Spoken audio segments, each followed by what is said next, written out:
സഹകാരി rice പ്ലസിന്റെ English ക്ലാസ്സുകളിലേക്ക് സ്വാഗതം. നമ്മൾ ഇന്ന് നോക്കാൻ പോകുന്നത് പാർട്സ് ഓഫ് സ്പീച്ച് ആണ്, സെന്റൻസുകളും അതിൻ്റെ ഭാഗങ്ങളും.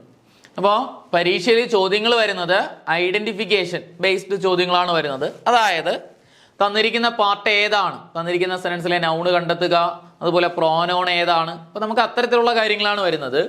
ഇപ്പോൾ പാർട്സ് ഓഫ് സ്പീച്ചുമായിട്ട് ബന്ധപ്പെട്ട് തന്നിരിക്കുന്ന വാക്ക് ഏതാണ്, നൗണാണോ, അഡ്ജക്റ്റീവ് ആണോ, അതോ വെർബാണോ, അതോ ആഡ്വെർബ് ആണോ, കൺജങ്ഷൻ ഏതാണ്, ഇന്റർജങ്ഷൻ ഏതാണ്, ഇങ്ങനെയുള്ള കാര്യങ്ങൾ കണ്ടെത്തുക. അതാണ് ഈ ടോപ്പിക്കുമായി ബന്ധപ്പെടുത്തി നമ്മൾ പഠിക്കാൻ വേണ്ടി പോകുന്നത്. ഇതിനകത്ത് തന്നെ ആർട്ടിക്കിൾ നമ്മൾ ടോപ്പിക്കായിട്ട് പഠിച്ചതാണ്, പാർട്സ് ഓഫ് സ്പീച്ചിന്റെ ഒരു ഭാഗമായിട്ട് വരുന്നതാണ് ആർട്ടിക്കിൾ. പ്രിപ്പോസിഷൻ നമ്മൾ ടോപ്പിക്കായിട്ട് പഠിക്കും. ഇപ്പം നമ്മൾ കണ്ടാൽ തിരിച്ചറിയുന്നു അല്ലെങ്കിൽ തിരിച്ചറിയുക എന്നത് മാത്രമാണ് നമ്മൾ നോക്കുന്നത്. അതിൻ്റെ തരങ്ങളും അതുമായി ബന്ധപ്പെട്ട് വരുന്ന ചോദ്യങ്ങളും എങ്ങനെ ഉത്തരത്തിലേക്ക് എത്തിക്കാം. ഇപ്പോൾ പാർട്സ് ഓഫ് സ്പീച്ച് എന്ന് പറയുമ്പം ഇപ്പോൾ ഒരു സെന്റൻസ് പൊതുവെ ഉണ്ടാകുന്നത് എങ്ങനെയാണെന്ന് ചോദിച്ചാൽ കുറേ വാക്കുകൾ അറേഞ്ച് ചെയ്താണ് ഒരു സെന്റൻസ് ഉണ്ടാകുന്നത്, അല്ലേ? കുറച്ചധികം വാക്കുകൾ, പല തരത്തിലുള്ള വാക്കുകൾ മീനിങ് കിട്ടത്തക്ക വിധത്തിൽ അറേഞ്ച് ചെയ്താണ് നമ്മൾ എന്ത് ഉണ്ടാക്കുന്നത്, ഒരു സെന്റൻസ് ഉണ്ടാക്കിയെടുക്കുന്നത്. അപ്പൊ അത്തരത്തില് സെന്റൻസ് ഉണ്ടാക്കിയെടുക്കുമ്പോൾ ചേർക്കുന്ന ആ വാക്കുകൾ ഏതൊക്കെയാണ്, ആ വാക്കുകൾക്ക് പറയുന്ന പേരെന്താണ്, ആ വാക്കുകൾ എങ്ങനെ കണ്ടാൽ തിരിച്ചറിയാം, അതിനെക്കുറിച്ചാണ് നമ്മൾ പാർട്സ് ഓഫ് സ്പീച്ചിൽ പഠിക്കുന്നത്. അപ്പോൾ സെന്റൻസിന്റെ പ്രധാനപ്പെട്ട ഭാഗങ്ങൾ ഏതൊക്കെയാണെന്ന് ചോദിച്ചാൽ ഒന്നാമത്തത് നൗണ്. ഒന്നാമത്തെ ഭാഗം ഏതാണ്? നൗൺ. നൗൺ എന്താണെന്ന് പഠിക്കും, അത് ഏതൊക്കെ തരമുണ്ട്, എങ്ങനെ കണ്ടെത്താം, അതിനെക്കുറിച്ച് നമ്മൾ ഡീറ്റെയിൽ ആയിട്ട് പഠിക്കും. രണ്ടാമത്തതാണ് എന്ത് ചെയ്യും, പ്രോനൗൺ. രണ്ടാമത്തെ ഭാഗമായിട്ട് വരുന്നത് പ്രോനൗണുകളാണ്. മൂന്നാമത്തത് എന്ത് ചെയ്യുന്നു, അഡ്ജക്റ്റീവ് ആണ്. മൂന്നാമത്തെ ഭാഗം അഡ്ജക്റ്റീവ് ആണ്. നാലാമത്തത് വെർബ്, അടുത്തത് എന്ത് ചെയ്യും, ആഡ്വെർബ്, അടുത്ത് വരുന്ന ഭാഗമാണ് പ്രിപ്പോസിഷൻ, അടുത്ത് വരുന്ന ഭാഗം കൺജങ്ഷൻസ്, അടുത്ത് വരുന്ന ഭാഗം ദി ഇന്റർജങ്ഷൻസ്. ഏതൊക്കെയാണ് ഒന്ന് പറഞ്ഞു നോക്കിയേ. Noun, pronoun, adjective, verb, adverb, preposition, conjunction, interjection. ഈ പ്രിപ്പോസിഷനകത്ത് തന്നെ ആർട്ടിക്കിളും കൂടെ നമുക്ക് ചേർത്ത് പറയാം. പ്രിപ്പോസിഷന്റെ ആർട്ടിക്കിൾ പ്രധാനമായിട്ടും ഇത്തരം ഭാഗങ്ങളാണ് ഒരു സെന്റൻസിനകത്ത് വരുന്നത്. അപ്പൊ ഏതൊക്കെയാണ് ആ ഭാഗങ്ങളൊന്ന് ഉറച്ചെന്നോടൊപ്പം പറഞ്ഞേ. Noun, pronoun, adjective, verb, adverb, conjunction, interjection, preposition. ഇത്രയാണ് സെന്റൻസിന്റെ പ്രധാനപ്പെട്ട ഭാഗങ്ങൾ. അപ്പൊ നൗൺ എങ്ങനെ കണ്ടെത്താം, ഏതൊക്കെയാണ് നൗണ്, നൗൺ എന്ന് പറഞ്ഞാൽ എന്താണ്, നൗണിന്റെ ക്ലാസിഫിക്കേഷൻ ഏതാണ്, ഇത്രയാണ് നൗണുമായി ബന്ധപ്പെടുത്തി നമ്മൾ പഠിക്കുന്നത്. പ്രോനൗൺ എന്താണ്, പ്രോനൗണിന്റെ ക്ലാസിഫിക്കേഷൻസ് ഏതൊക്കെയാണ്, പ്രോനൗണിന്റെ പല തരങ്ങൾ ഏതൊക്കെയാണ്, അതൊക്കെയാണ് നമ്മൾ പ്രോനൗണിന്റെ ടോപ്പിക്കിൽ പഠിക്കുന്നത്. അഡ്ജക്റ്റീവിന്റെ ടോപ്പിക്കില് എന്താണ് അഡ്ജക്റ്റീവ്, ഏതൊക്കെ വേർഡ്സ് ആണ് അഡ്ജക്റ്റീവ് ആയിട്ട് വരുന്നത്, അഡ്ജക്റ്റീവ് എങ്ങനെ കണ്ടെത്താം, അതിനെക്കുറിച്ചാണ് അഡ്ജക്റ്റീവിൽ നമ്മൾ പഠിക്കുന്നത്. ഇനി ആഡ്വെർബ് അല്ലെങ്കിൽ വെർബ് എന്ന് പറഞ്ഞാൽ എന്താണ്, വെർബിന്റെ തരങ്ങൾ ക്ലാസിഫിക്കേഷൻ ഏതൊക്കെയാണ്, പല തരത്തിൽ വെർബുകളെ പേരുകൾ പറയാറുണ്ട്, അതെങ്ങനെ കണ്ടെത്താം എന്നതിനെ കുറിച്ച് പഠിക്കുന്നതാണ് വെർബിന്റെ ക്ലാസിഫിക്കേഷൻസ്. ആഡ്വെർബ് എന്ന് പറഞ്ഞു കഴിഞ്ഞാൽ വെർബിന് എന്താണ് ആഡ്വെർബ്, ആഡ്വെർബിന്റെ ക്ലാസിഫിക്കേഷൻസ് ഏതൊക്കെയാണ്, ആഡ്വെർബുകൾ എങ്ങനെ കണ്ടെത്താം, അതാണ് നമ്മൾ ആഡ്വെർബിൽ പഠിക്കാൻ പോകുന്നത്. പ്രിപ്പോസിഷൻസ് എന്താണെന്നും അവ ഏതൊക്കെയാണെന്നും നമ്മൾ പഠിക്കും പ്രിപ്പോസിന്റെ ടോപ്പിക്കില്. അതുപോലെ കൺജങ്ഷൻ എന്താണ്, ഈ കൺജങ്ഷൻ എത്ര തരം കൺജങ്ഷൻസ് ഉണ്ട്, അവ ഏതൊക്കെയാണ് എന്ന് പഠിക്കുന്നതാണ് കൺജങ്ഷന്റെ ടോപ്പിക്ക്. ഇന്റർജങ്ഷൻ എന്ന് പറയുന്നത് എന്താണ്, ഇന്റർജങ്ഷൻ ഏതൊക്കെ വാക്കാണ് ഇന്റർജങ്ഷൻ ആയിട്ട് ഉപയോഗിക്കുന്നത് എന്നത് നമ്മൾ ഇന്റർജങ്ഷന്റെ ടോപ്പിക്കിൽ പഠിക്കും. ഇതിൽ പ്രിപ്പോസിഷൻ നമ്മൾ ടോപ്പിക്കായിട്ട് പഠിക്കുന്നതാണ് കേട്ടോ. നമ്മൾ പ്രിപ്പോസിഷൻ നമ്മൾ ഇപ്പോഴത്തെ ഈ ഒരു ടോപ്പിക്കില് പ്രിപ്പോസിഷൻ ഏതൊക്കെയാണെന്ന് കണ്ടാൽ തിരിച്ചറിയുക എന്നത് മാത്രമാണ് പഠിക്കുന്നത്. നമുക്ക് ഇന്നത് പ്രിപ്പോസിഷൻ ആണ് എന്ന് മാത്രം മനസ്സിലാക്കിയാൽ മതി. നമ്മൾ പ്രിപ്പോസിഷൻ ടോപ്പിക്കായിട്ട് സെപ്പറേറ്റ് ടോപ്പിക്കായിട്ട് പഠിക്കും. പ്രിപ്പോസിഷന്റെ യൂസേജ് ഒക്കെ നമ്മൾ പഠിക്കണം. അതുപോലെ തന്നെയാണ് കൺജങ്ഷൻ, കൺജങ്ഷനും സെപ്പറേറ്റ് ടോപ്പിക്കായിട്ട് നമ്മൾ പഠിക്കണം. കോറിലേറ്റീവ്സ് എന്ന് പറഞ്ഞിട്ട് നമ്മളൊരു ടോപ്പിക്ക് പഠിക്കും. അതിനകത്ത് കൺജങ്ഷൻ ഡീറ്റെയിൽ ആയിട്ട് പഠിക്കണം.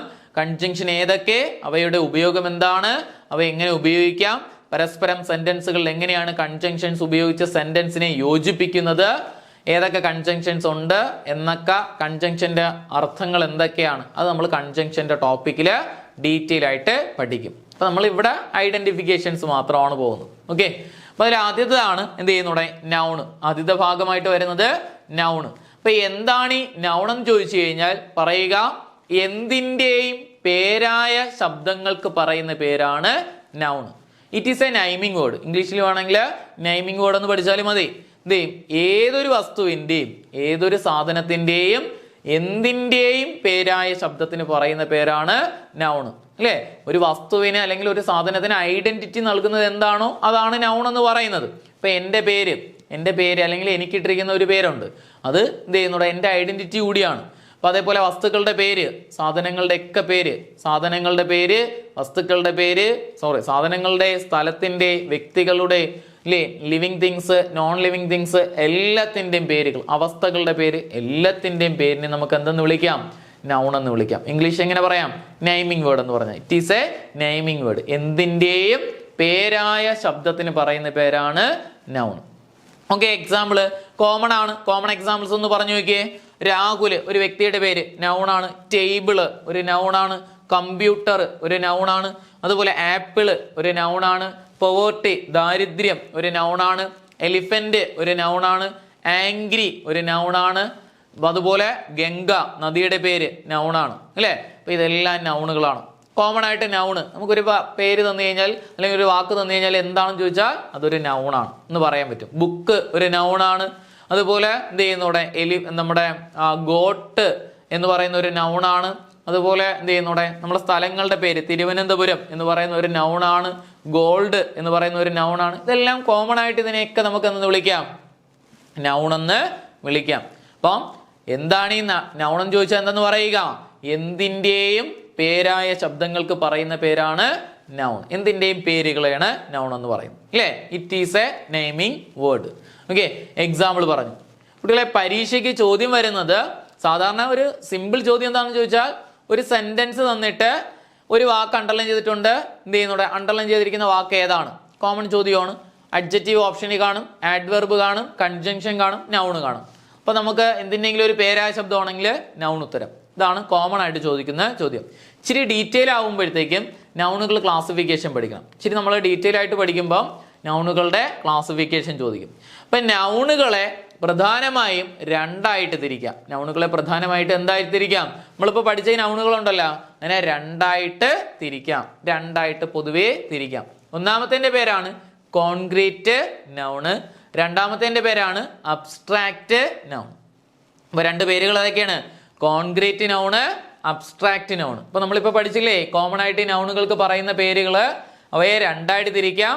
ഒന്ന് കോൺക്രീറ്റ് നൗണ്, രണ്ടാമത്തത് അബ്സ്ട്രാക്റ്റ് നൗൺ. Concrete, abstract. അപ്പൊ എന്താണ് ഈ കോൺക്രീറ്റ്, എന്താണ് അബ്സ്ട്രാക്റ്റ്? പഠിക്കുക. അബ്സ്ട്രാക്റ്റ് നൗൺ എന്ന് പറഞ്ഞു കഴിഞ്ഞാൽ ഒരു വസ്തു അല്ലെങ്കിൽ ഒരു പേര്, അത് കാണാനും കഴിയില്ല, തൊട്ടു നോക്കാനും കഴിയില്ല. അപ്പൊ കാണാനോ സ്പർശിക്കാനോ കഴിയാത്ത നാമങ്ങൾക്ക് പറയുന്ന പേരാണ് അബ്സ്ട്രാക്റ്റ് നൗൺ. പഠിച്ചേ. കാണാനും പറ്റൂല, എന്ത് ചെയ്യില്ല, കാണാനും കഴിയില്ല. അതുപോലെ സ്പർശിക്കാനും കഴിയാത്ത നാമം, സ്പർശിക്കാനും കഴിയാത്ത നാമങ്ങൾക്ക് പറയുന്ന പേര് അബ്സ്ട്രാക്റ്റ് നൗൺ. പറയാൻ പറ്റുമല്ലോ? കാണാനോ സ്പർശിക്കാനോ കഴിയാത്ത നാമങ്ങള് അബ്സ്ട്രാക്റ്റ് നൗൺ. ഫീലിങ്സ് ഒക്കെ അബ്സ്ട്രാക്റ്റ് നൗൺ ആയിരിക്കും കേട്ടോ കുട്ടികളെ. ഫീലിങ്സ് ഒക്കെ അബ്സ്ട്രാക്റ്റ് നൗണുകളായിരിക്കും. ഓക്കെ, കാണാനും പറ്റില്ല, സ്പർശിക്കാനും പറ്റില്ല. നോക്കിയേ, ഹാപ്പിനെസ് കാണാൻ കുട്ടികളെ കാണാൻ പറ്റില്ല. ഇപ്പൊ ഒരാൾ ചിരിക്കുന്നു എന്ന് പറഞ്ഞിട്ട് അത് അദ്ദേഹം എക്സ്പ്രസ് ചെയ്യുന്ന രീതിയാണ്, അല്ലാണ്ട് അദ്ദേഹത്തിൻ്റെ എന്ത് ചെയ്യുന്നോടെ വെളുത്ത ഹാപ്പിനെസ് ആണ് ഇരിക്കുന്നത് പറയാൻ പറ്റുമോ? അല്ലെങ്കിൽ എന്ത് ചെയ്യുന്നോടെ തൊട്ട് നോക്കാൻ പറ്റുമോ ഹാപ്പിനെസ്?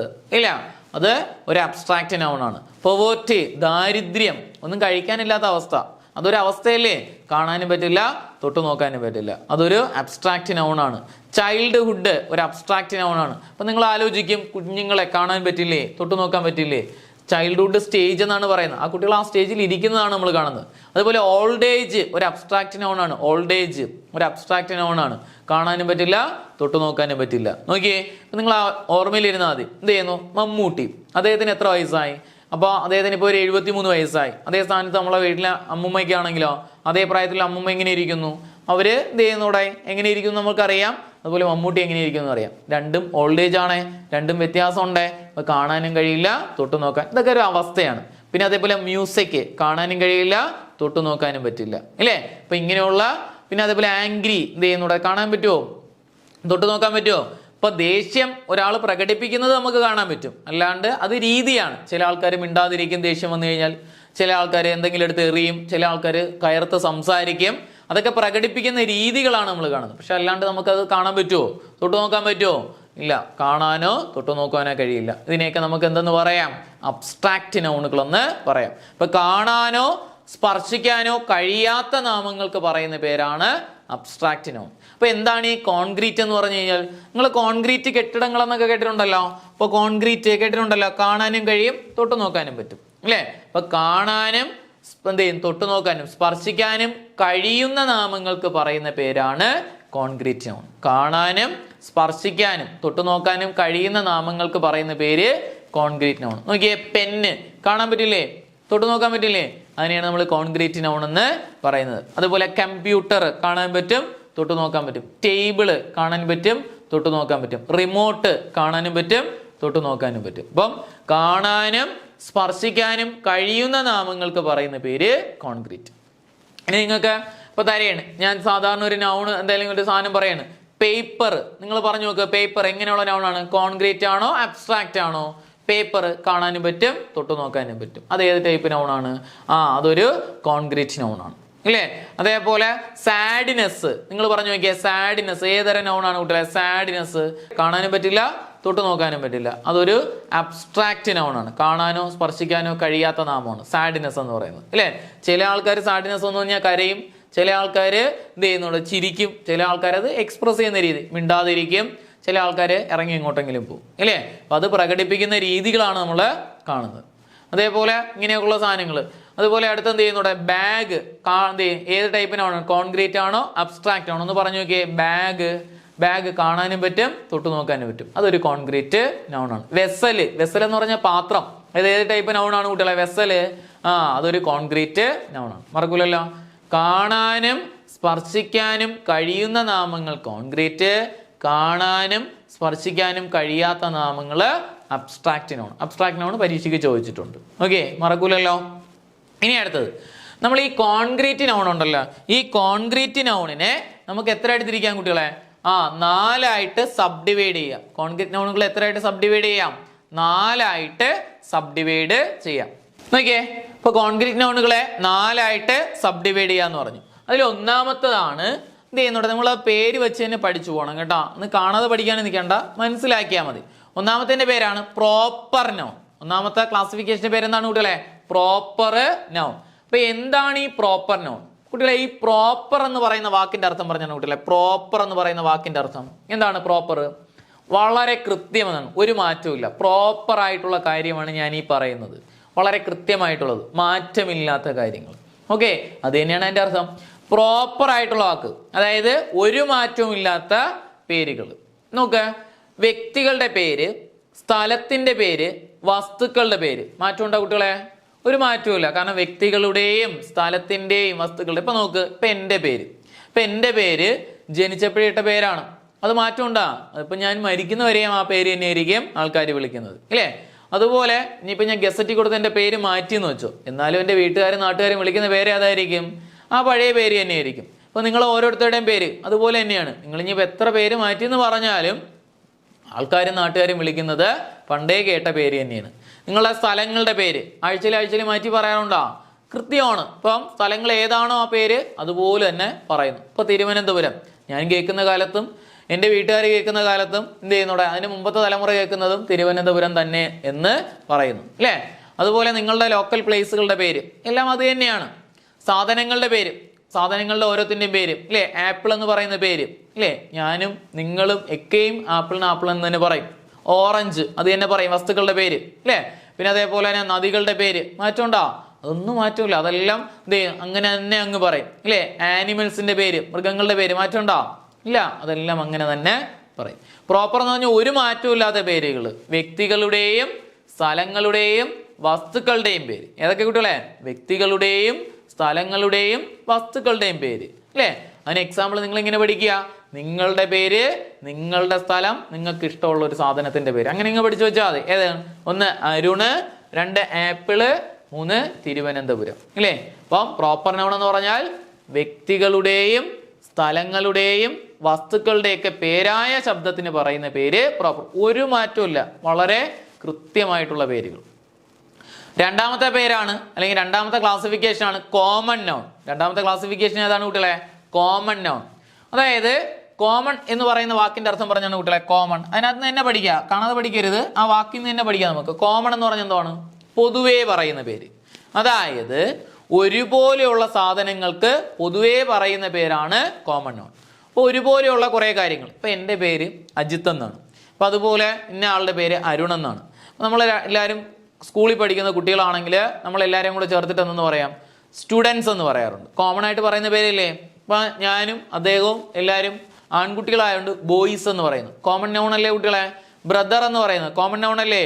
ഇപ്പം നിങ്ങളെ സ്ഥലം, ഗ്രാമത്തിൻ്റെ പേര് ഇന്നതാണ്, എൻ്റെ ഗ്രാമത്തിൻ്റെ പേര് ഇതാണ്. നമ്മളെ ഗ്രാമങ്ങളെ മൊത്തത്തിൽ, ഇന്ന സ്ഥലങ്ങളെ മൊത്തത്തിൽ എന്തെന്ന് പറയും ഇംഗ്ലീഷിൽ? വില്ലേജ് എന്ന് പറയും. വില്ലേജ് ഒരു കോമൺ നൗൺ ആണ്. രാജ്യങ്ങളെ മൊത്തത്തിൽ എന്തെന്ന് പറയും കുട്ടികളെ? കൺട്രി എന്ന് പറയാണ്. രാജ്യങ്ങളുടെ ഓരോരോ പേര് പറഞ്ഞാൽ അത് പ്രോപ്പർ നൗൺ ആവും. എന്നാൽ അതിനെ മൊത്തത്തിൽ നമ്മൾക്ക് ഗ്രൂപ്പായിട്ട് എങ്ങനെ പറയാം? കൺട്രി എന്ന് പറഞ്ഞാൽ അത് എന്തായിട്ട് മാറിയടെ? കോമൺ നൗൺ ആയിട്ട് മാറി. ഇപ്പം എലിഫന്റ്, ടൈഗർ, പിന്നെ അതേപോലെ ഇങ്ങനെയുള്ള സാധനങ്ങളൊക്കെ ഓരോന്നായിട്ട് പറഞ്ഞു കഴിഞ്ഞാൽ അത് പ്രോപ്പർ നൗൺ ആണ്. അവയെ കോമൺ ആയിട്ട് എന്താന്ന് പറയാം? ആനിമൽസ് എന്ന് പറയാം. ആനിമൽ എന്ന് പറഞ്ഞു കഴിഞ്ഞാൽ അതൊരു കോമൺ നൗൺ ആണ്. ഫ്രൂട്ട്സിന്റെ പേരുകൾ ഓരോന്നായിട്ട് പറഞ്ഞാൽ അത് പ്രോപ്പർ നൗൺ ആണ്. അവയെ മൊത്തത്തിൽ ഫ്രൂട്ട്സ് എന്ന് പറയുമ്പോൾ കോമൺ ആയിട്ട് ഫ്രൂട്ട് എന്ന് പറഞ്ഞു കഴിഞ്ഞാൽ അതൊരു കോമൺ നൗൺ ആയിട്ട് മാറി. അപ്പൊ നമുക്ക് എങ്ങനെ മലയാളത്തിൽ പറയാം? ഒരേ ഗണത്തിൽപ്പെട്ടവയെ പൊതുവേ പറയുന്ന പേരാണ് കോമൺ നൗൺ. ഗണം എന്നൊക്കെ പറഞ്ഞു കഴിഞ്ഞാൽ ഒരുപോലെയുള്ള സാധനങ്ങൾക്ക് പൊതുവേ പറയുന്ന പേര് ഗണം. അപ്പോൾ ഒരേ ഗണത്തിൽപ്പെട്ടവയെ പൊതുവേ പറയുന്ന പേരാണ് എന്ത് ചെയ്യുന്നു? കോമൺ നൗൺ എന്ന് പറയും. ഒരേ ഗണം എന്ന് പറഞ്ഞാൽ എന്താണ് കുട്ടികളെ? ഒരുപോലെയുള്ള സാധനങ്ങൾക്ക് പൊതുവേ പറയുന്ന പേര്. ഗണം എന്ന് പറഞ്ഞാൽ ഒരുപോലെയുള്ളത് എന്നാണ് അർത്ഥം വരുന്നത്. ഇപ്പം ആൺകുട്ടികൾ, ഇപ്പം എൻ്റെ പേര് ഇന്നത്, മറ്റൊരാളുടെ പേര് എന്ത് ചെയ്യുന്നുണ്ട്? മറ്റൊരു പേരാണ്. ഇപ്പം ഒരേ ഗണമില്ലേ ആൺകുട്ടികൾ എന്ന അർത്ഥത്തിൽ? അപ്പോൾ ഒരേ ഗണം. പെൺകുട്ടികളാണെങ്കിൽ ഗേൾ എന്ന് പറയാറുണ്ട്. സിറ്റി, വില്ലേജ് ഒക്കെയും കോമൺ നൗണിന് എക്സാമ്പിൾ ആണ്. ഓക്കെ, അപ്പോൾ കോമൺ നൗൺ എന്ന് പറഞ്ഞാൽ ഒരേ ഗണത്തിൽപ്പെട്ടവയെ പൊതുവേ പറയുന്ന പേര് കോമൺ നൗൺ. ഇനി മൂന്നാമത്തെ ക്ലാസിഫിക്കേഷൻ ആണ് കളക്റ്റീവ് നൗൺ. അപ്പോൾ എന്താണ് ഈ കളക്റ്റീവ് നൗൺ? അപ്പോൾ നമ്മൾ പഠിക്കാറുണ്ട്. കളക്റ്റീവ് നൗൺ ഒരു ടോപ്പിക് കൂടിയാണ്, നമ്മൾ വൊക്കാബുലറിയിൽ പഠിക്കേണ്ട ടോപ്പിക്കാണ്. ഇംഗ്ലീഷിൽ നൗണുകളുടെ കൂട്ടങ്ങൾക്ക് പറയുന്ന പേരാണ് കളക്റ്റീവ് നൗൺ കേട്ടോ. നൗണുകളുടെ കൂട്ടങ്ങൾക്ക് പറയുന്ന പേര് കളക്റ്റീവ് നൗൺ അല്ലേ? ഇപ്പൊ പശുക്കളുടെ കൂട്ടത്തിന് പറയുന്ന പേരാണ് ഹേർഡ് ഓഫ് കൗസ് അല്ലേ? ബഞ്ച് ഓഫ് ഗ്രേപ്സ്, സ്വാം ഓഫ് എന്ത് ചെയ്യുന്നൂടെ? സ്വാം ഓഫ് ഇൻസെക്ട്. ഇതൊക്കെ എന്തിന് എക്സാമ്പിൾ ആണ്? നമ്മുടെ കളക്റ്റീവ് നൗണിന് എക്സാമ്പിൾ ആണ്. ഓക്കെ, അപ്പൊ ഇംഗ്ലീഷിലെ ഒരു കൂട്ടത്തെ സൂചിപ്പിക്കുന്ന വാക്കുകളാണ് കളക്റ്റീവ് നൗൺ. കൂട്ടം, herd of, bunch of, swarm of, litter of, പിന്നെ അതേപോലെ കോളനി ഓഫ്, ഇതൊക്കെ ആൽബം ഓഫ്, ഇതെല്ലാം കളക്റ്റീവ് നൗണിന് എക്സാമ്പിൾ. കളക്റ്റീവ് നൗണിൽ ഡീറ്റെയിൽ ആയിട്ട് ടോപ്പിക്കായിട്ട് കളക്റ്റീവ് നൗണിൽ നൗണുകളുടെ കളക്റ്റീവ് നൗൺ എല്ലാം പഠിക്കേണ്ടതായിട്ടുണ്ട്, അത് പഠിക്കും. ഇനി നാലാമത്തെ ക്ലാസിഫിക്കേഷൻ ആണ് മെറ്റീരിയൽ നൗൺ. നാലാമത്തെ ക്ലാസിഫിക്കേഷൻ ഏതാണ്ടേ? Material noun. എന്താണ് ഈ മെറ്റീരിയൽ നൗൺ എന്ന് പറഞ്ഞാൽ? മെറ്റീരിയൽസ് എന്താണ് കുട്ടികളെ? മെറ്റീരിയൽസ് എന്ന് പറഞ്ഞാൽ സാധനങ്ങൾ, വസ്തുക്കൾ, അത്രേ ഉള്ളൂ. എന്ത് ചെയ്യുന്നൂടെ? വസ്തുക്കളുടെ പേരായ ശബ്ദം, അതായത് രൂപമാറ്റം വരുത്തി വേറെ രൂപങ്ങളിലാക്കി വേറെ പേരുകൾ പറയാൻ പറ്റുന്ന സാധനങ്ങൾ, രൂപമാറ്റം വരുത്താൻ പറ്റുന്ന സാധനങ്ങൾ ഏതൊക്കെയാണ്? Gold, silver, platinum, wood, iron, ഇങ്ങനെയൊക്കെയുള്ള സാധനങ്ങളെയൊക്കെ നമുക്ക് എന്താ പറയാം? മെറ്റീരിയൽ നൗൺ എന്ന് പറയാം. ഓക്കെ, ഇത് ചെയ്യുന്നൂടെ? മെറ്റീരിയൽ നൗൺ എന്ന് പറഞ്ഞാൽ സാധനങ്ങളുടെ, വസ്തുക്കളുടെ പേരായ ശബ്ദത്തിന് പറയുന്ന പേരാണ് മെറ്റീരിയൽ നൗൺ. അപ്പോൾ നമ്മൾ നൗൺ എന്താണെന്ന് പറഞ്ഞു, എന്ത് ചെയ്യുന്നു? നൗണിനെ രണ്ടായിട്ട് തിരിക്കാന്ന് പറഞ്ഞു. Basically noun can be classified into 2 type എന്ന് പറഞ്ഞു. അത് ഏതൊക്കെയെന്ന് പറഞ്ഞു? അതിൽ ഒരെണ്ണത്തിനെ തന്നെ 4ആയിട്ട് സബ് ഡിവൈഡ് ചെയ്യാന്ന് പറഞ്ഞു, അതും പറഞ്ഞു. ഒന്ന് പറഞ്ഞു നോക്കിയേ, എന്താണ് നൗണ്? എന്തിൻ്റെയും പേരായ ശബ്ദമാണ് നൗൺ എന്ന് പറയുന്നത്. നൗണിനെ രണ്ടായിട്ട് തിരിക്കാം. ഏതൊക്കെ? Concrete noun, abstract noun. എന്താണ് ഈ അബ്സ്ട്രാക്റ്റ് നൗണ്? കാണാനോ സ്പർശിക്കാനോ കഴിയാത്ത നാമമാണ് അബ്സ്ട്രാക്റ്റ് നൗൺ. എക്സാമ്പിൾ ഏതൊക്കെ? Happiness, poverty, childhood, old age, music, angry, ഇങ്ങനെയൊക്കെയുള്ള സാധനങ്ങളെല്ലാം അതിനകത്ത് വരുന്നു. അത് കഴിഞ്ഞിട്ട് എന്താണ് ഈ കോൺക്രീറ്റ് നൗണ്? കാണാനും സ്പർശിക്കാനും കഴിയുന്ന നാമങ്ങളാണ് കോൺക്രീറ്റ് നൗൺ. എക്സാമ്പിൾ ഏതൊക്കെ? Computer, paper, bag, pen, table. Okay, ഇനി കോൺക്രീറ്റ് നൗൺ നമുക്ക് എത്രയായിട്ട് സബ് ഡിവൈഡ് ചെയ്യാന്ന് പറഞ്ഞു? 4ആയിട്ട് സബ് ഡിവൈഡ് ചെയ്യാം. ഒന്നാമത്തെ പ്രോപ്പർ നൗൺ. എന്താണ് ഈ പ്രോപ്പർ? ഒരു മാറ്റവും ഇല്ലാത്ത പേരുകൾ. ഏതൊക്കെയാണ് കുട്ടികളെ? വ്യക്തിയുടെയോ സ്ഥലത്തിൻ്റെയോ വസ്തുക്കളുടെയോ പേരായ ശബ്ദം. എക്സാമ്പിൾ ഏതൊക്കെയാണ്? അരുൺ, ആപ്പിള്, തിരുവനന്തപുരം. നിങ്ങൾ എക്സാമ്പിൾ വേണം, നിങ്ങളുമായിട്ട് കണക്ട് ചെയ്യുന്ന കാര്യങ്ങൾ എക്സാമ്പിൾ ആയിട്ട് അങ്ങ് പഠിച്ചു വെച്ചാൽ മതി. അപ്പം നമ്മൾ കുറച്ചും കൂടെ നമുക്കത് എന്ത് ചെയ്യും, മനസ്സിൽ നിൽക്കും. അടുത്ത കോമൺ നൗൺ എന്ന് പറഞ്ഞാൽ എന്താണ്? ഒരേ ഗണത്തിൽപ്പെട്ടവയ്ക്ക് പൊതുവേ പറയുന്ന പേരുകളാണ് കോമൺ നൗൺ. ഏതൊക്കെയാണ്? ഗേള്, ആനിമല്, ഫ്രൂട്ട്, പിന്നെ അതേപോലെ സിറ്റി, വില്ലേജ്, കൺട്രി, റിവർ ഒക്കെയും കോമൺ നൗൺ. കളക്റ്റീവ് നൗൺ എന്ന് പറഞ്ഞാൽ എന്താണ്? ഇംഗ്ലീഷിലെ ഒരു കൂട്ടത്തെ സൂചിപ്പിക്കുന്ന വാക്കുകളാണ് കളക്റ്റീവ് നൗൺ. ഇംഗ്ലീഷിൽ ഒരു കൂട്ടത്തെ സൂചിപ്പിക്കുന്ന വാക്കുകളാണ് കളക്റ്റീവ് നൗൺ. ഏതൊക്കെയാണ്? Heard of, bunch of, swarm of, litter of, colony of, ഇതെല്ലാം കളക്റ്റീവ് നൗണിനകത്ത് വരുന്നത്. ധാരാളം ഉണ്ട് കളക്റ്റീവ് നൗൺ. ആൽബം ഓഫ് ഉണ്ട്, പിന്നെ ഡെൻ ഓഫ് ഉണ്ട്, ഹൈവ് ഓഫ് ഉണ്ട്, ഒക്കെയും കളക്റ്റീവ് നൗണാണ്. പഠിക്കും നമ്മൾ ഡീറ്റെയിൽ ഓരോ കളക്റ്റീവ് നൗണും അതിനകത്ത് വരുന്ന നൗണുകളും പഠിക്കണം. ഇനി അടുത്തതാണ് മെറ്റീരിയൽ നൗൺ. മെറ്റീരിയൽ നൗൺ എന്ന് പറഞ്ഞു കഴിഞ്ഞാൽ വസ്തുക്കളുടെ പേരായ ശബ്ദത്തിന് പറയുന്ന പേരാണ് മെറ്റീരിയൽ നൗൺ. എക്സാമ്പിൾ ഏതൊക്കെയാണ്? Gold, silver, platinum, iron, wood, ഇതൊക്കെ എക്സാമ്പിൾ ഏതിനാണ്? മെറ്റീരിയൽ നൗണിന് എക്സാമ്പിൾ. അപ്പൊ നൗണ് എന്താണെന്നും നൗണിന്റെ ക്ലാസിഫിക്കേഷൻ ഏതൊക്കെയാണെന്നും അവയിൽ വരുന്ന ഉദാഹരണങ്ങൾ ഏതൊക്കെയാണെന്നും നമ്മൾ മനസ്സിലാക്കി. കുഴപ്പമില്ലല്ലോ. അടുത്തതിലേക്ക് പോവാം. നോക്കിയേ, ഇനി നൗണിന്റെ കാര്യം പറയുമ്പോൾ നമ്മൾ ശ്രദ്ധിക്കേണ്ടതാണ് എന്താണ് ഈ കൗണ്ടബിൾ നൗൺ, എന്താണ് ഈ അൺകൗണ്ടബിൾ നൗൺ. പരീക്ഷയ്ക്ക് ചോദിക്കും. താഴെ തന്നിരിക്കുന്നതിൽ കൗണ്ടബിൾ നൗണിന് എക്സാമ്പിൾ ഏത്, താഴെ തന്നിരിക്കുന്നതിൽ അൺകൗണ്ടബിൾ നൗൺ ആയിട്ട് വരുന്ന വാക്ക് ഏത്, അൺകൗണ്ടബിൾ നൗണ് എന്ത് ചെയ്യുന്നൂടെ, ഏതൊക്കെയാണ് അൺകൗണ്ടബിൾ നൗണിന് എക്സാമ്പിൾ ഏതൊക്കെയാണ്, അൺകൗണ്ടബിൾ നൗണിനെ തുടർന്ന് വരുന്ന വെർബിന്റെ പ്രത്യേകതകൾ എന്തൊക്കെയാണ്. ഓക്കെ, അത് പഠിക്കണം. അപ്പൊ എന്താണ് ഈ കൗണ്ടബിള്, എന്താണ് അൺകൗണ്ടബിൾ. ഇപ്പൊ കൗണ്ടബിൾ ആ പേരിൽ നിന്ന് തന്നെ പഠിക്കാൻ കുട്ടികളെ. കൗണ്ടബിൾ എന്ന് പറഞ്ഞ എന്തോണ്ടേ, എണ്ണാൻ കഴിയുന്ന നാമങ്ങൾ, അത്രേ ഉള്ളൂ.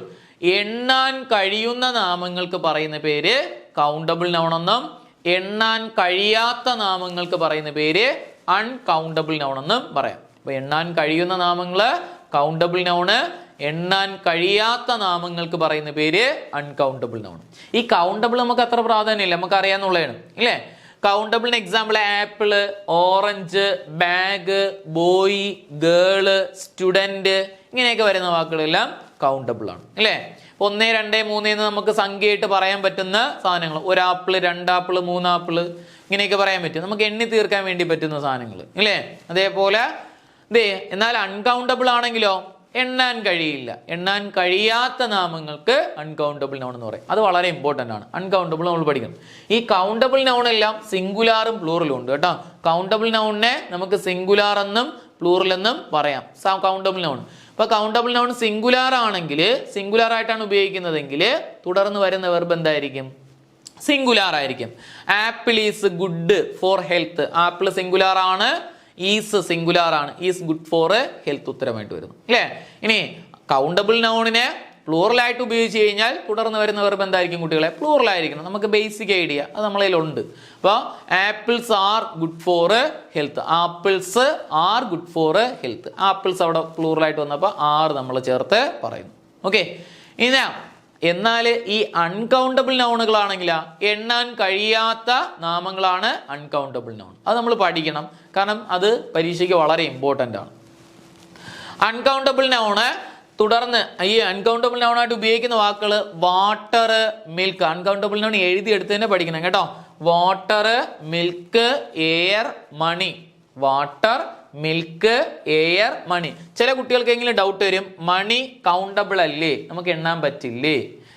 കുട്ടികളെ ശ്രദ്ധിച്ചേ, ഈ 100 റുപ്പി അല്ലെങ്കിൽ 1000 റുപ്പി അല്ലെങ്കിൽ 50 റുപ്പീസ് എന്നൊക്കെ പറഞ്ഞാൽ നമുക്ക് എണ്ണാൻ പറ്റും, എണ്ണി തീർക്കാൻ പറ്റും അല്ലേ. ഇന്ത്യയിൽ എത്ര മണിയുണ്ട്, ലോകത്ത് എത്ര മണിയുണ്ടെന്ന് ചോദിച്ചു കഴിഞ്ഞാൽ എണ്ണാൻ പറ്റുമോ കുട്ടികളെ? ഇല്ല, അപ്പൊ എണ്ണാൻ പറ്റില്ല കേട്ടോ. മണി അൺകൗണ്ടബിൾ ആണ്. ഇനി ഫുഡ് അൺകൗണ്ടബിൾ ആണ്, പിന്നെ അത് ടീ അൺകൗണ്ടബിൾ ആണ്, ഷുഗർ അൺകൗണ്ടബിൾ ആണ്, റൈസ് അൺകൗണ്ടബിൾ ആണ്, നോളജ് അൺകൗണ്ടബിൾ ആണ്, ബ്യൂട്ടി അൺകൗണ്ടബിൾ ആണ് അല്ലേ, ലവ് അൺകൗണ്ടബിൾ ആണ്, ഇൻഫോർമേഷൻ അൺകൗണ്ടബിൾ ആണ്, ഫർണിച്ചർ അൺകൗണ്ടബിൾ ആണ്. കുട്ടികളെ ഇപ്പൊ ഫർണിച്ചറും ചില കുട്ടികൾക്ക് ഡൗട്ട് വരും, നമുക്ക് എണ്ണാൻ കഴിയില്ലേ. ഇപ്പൊ ടേബിൾ എന്നൊക്കെ പറഞ്ഞു കഴിഞ്ഞാൽ കൗണ്ടബിൾ ആയിരിക്കും. എന്നാൽ ഫർണിച്ചർ, എല്ലാ സാധനങ്ങളെയും നമ്മൾ ഫർണിച്ചർ എന്നാണ് പറയുന്നത്. അത് നമുക്ക് എണ്ണാൻ പറ്റുമോ? അല്ല, എത്ര ഫർണിച്ചർ ഉണ്ടെന്ന് എണ്ണാൻ പറ്റില്ല. ടേബിൾ എന്നോ ചെയർ എന്നൊക്കെ പറഞ്ഞാൽ അത് കൗണ്ടബിൾ ആണ്. എന്നാൽ അതിനെ കോമൺ ആയിട്ട് ഫർണിച്ചർ എന്ന് പറഞ്ഞു കഴിഞ്ഞാൽ അത് അൺകൗണ്ടബിൾ ആണ്. ടൈം അൺകൗണ്ടബിൾ ആണ്. പിന്നെ ടൈം ചില പിള്ളേർക്ക് ഡൗട്ട് വരും, ടൈം എണ്ണാൻ പറ്റില്ലേ? നമ്മളെ കാര്യങ്ങൾ കറക്റ്റായിട്ട് നടക്കാൻ വേണ്ടിയിട്ടാണ് ഒരു ടൈം പീരീഡ് വെച്ചിരിക്കുന്നത്. 24 മണിക്കൂർ എന്ന് പറയുന്ന ടൈം പീരീഡ് വെച്ചിരിക്കുന്നത്. അല്ലാണ്ട് നമുക്ക് എണ്ണാൻ പറ്റില്ല. ഓക്കെ, ഹാപ്പിനെസ് അൺകൗണ്ടബിൾ ആണ്. എന്ത് ചെയ്യുന്നു, നമുക്ക് എണ്ണാൻ പറ്റുമോ? 2 കിലോ ഹാപ്പിനെസ്സും കൊണ്ട് പോകണമെന്ന് പറയാൻ പറ്റുമോ? അല്ലെങ്കിൽ 5 ഹാപ്പിനെസ് എനിക്കുള്ളതെന്ന് പറയാൻ പറ്റുമോ? ഇല്ല, അത് അൺകൗണ്ടബിൾ ആണ്.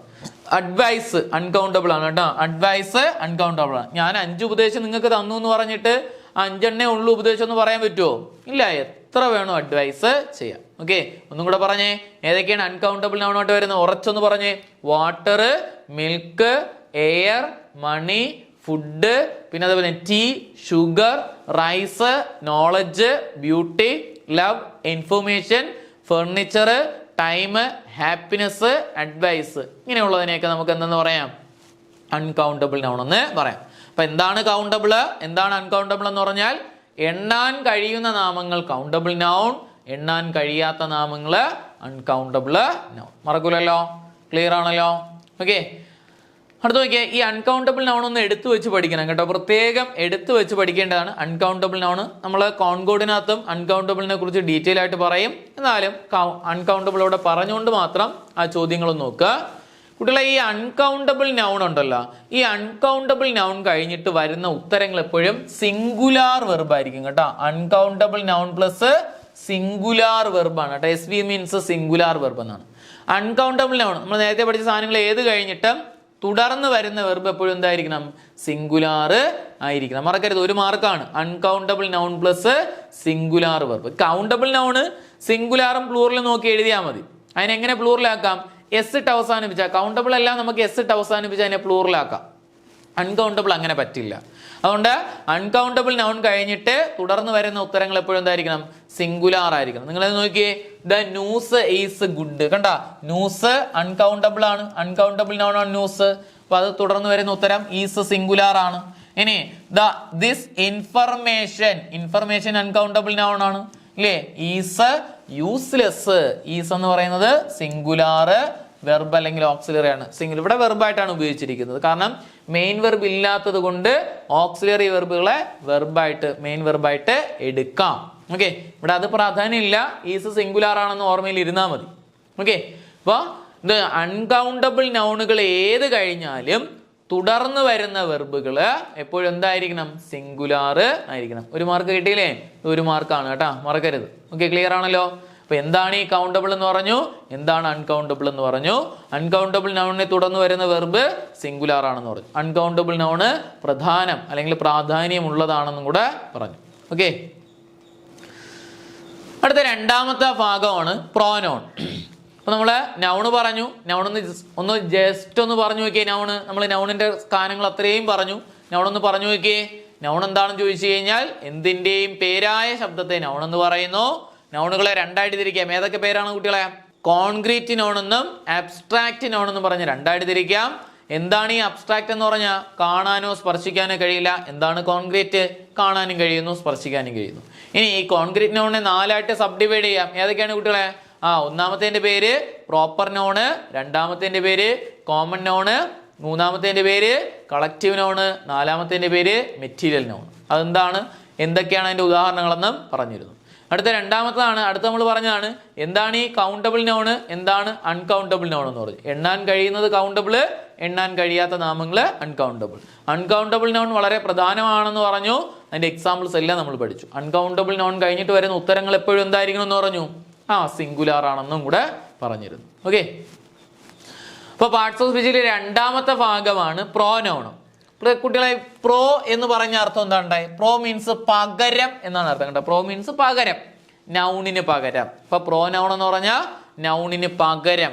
അപ്പൊ നൗണിന് പകരം ഉപയോഗിക്കുന്ന വാക്കുകളെയാണ് നമ്മൾ എന്തെന്ന് വിളിക്കുന്നത്? പ്രോ നൗണുകൾ എന്ന് പറയുന്നത്. നൗണിന് പകരം ഉപയോഗിക്കുന്ന വാക്കുകൾക്ക് പറയുന്ന പേര് pronoun. A word used instead of a noun. English a word used instead, instead പകരം എന്നാണ് കേട്ടോ. A word used instead of a noun is known as pronoun എന്നാണ് കേട്ടോ. A word used instead of a noun is known as pronoun. Malayalam പഠിക്കുന്നവരാണെങ്കിൽ നാമത്തിന് പകരം ഉപയോഗിക്കുന്ന വാക്കുകള് പ്രോനൗണുകൾ. ഇപ്പൊ ക്ലിയർ ആണല്ലോ. അപ്പൊ ഏതൊക്കെയാണ് ഈ പ്രോനൗൺ? കണ്ടാൽ തിരിച്ചറിഞ്ഞാൽ മതി നമുക്ക്. ഏതൊക്കെയാണ് പ്രോനൗൺ ആയിട്ട് ഉപയോഗിക്കുന്ന വാക്കുകൾ നോക്കിയേ. പ്രോനൗൺ ആയിട്ട് ഉപയോഗിക്കുന്ന വാക്കുകളാണ് I we you he she it they. ഏതൊക്കെയാണ് കുട്ടികളെ? ഒന്നാമത്തെ category I we you he she it they. ഉറച്ചൊന്ന് പറഞ്ഞേ. I we you he she it they. ഇവ കൂടാണ്ട് ഉപയോഗിക്കുന്ന മറ്റു പ്രൊനൗണുകളാണ് somebody, someone, something, anybody, anyone, anything, nobody, no one, nothing, everybody, everyone, everything. ഒന്നും കൂടെ പറഞ്ഞേ. Somebody, someone, something, anybody, anyone, anything, nobody, no one, nothing, everybody, everyone, everything. ഇതെല്ലാം പ്രോനൗണുകളാണ്.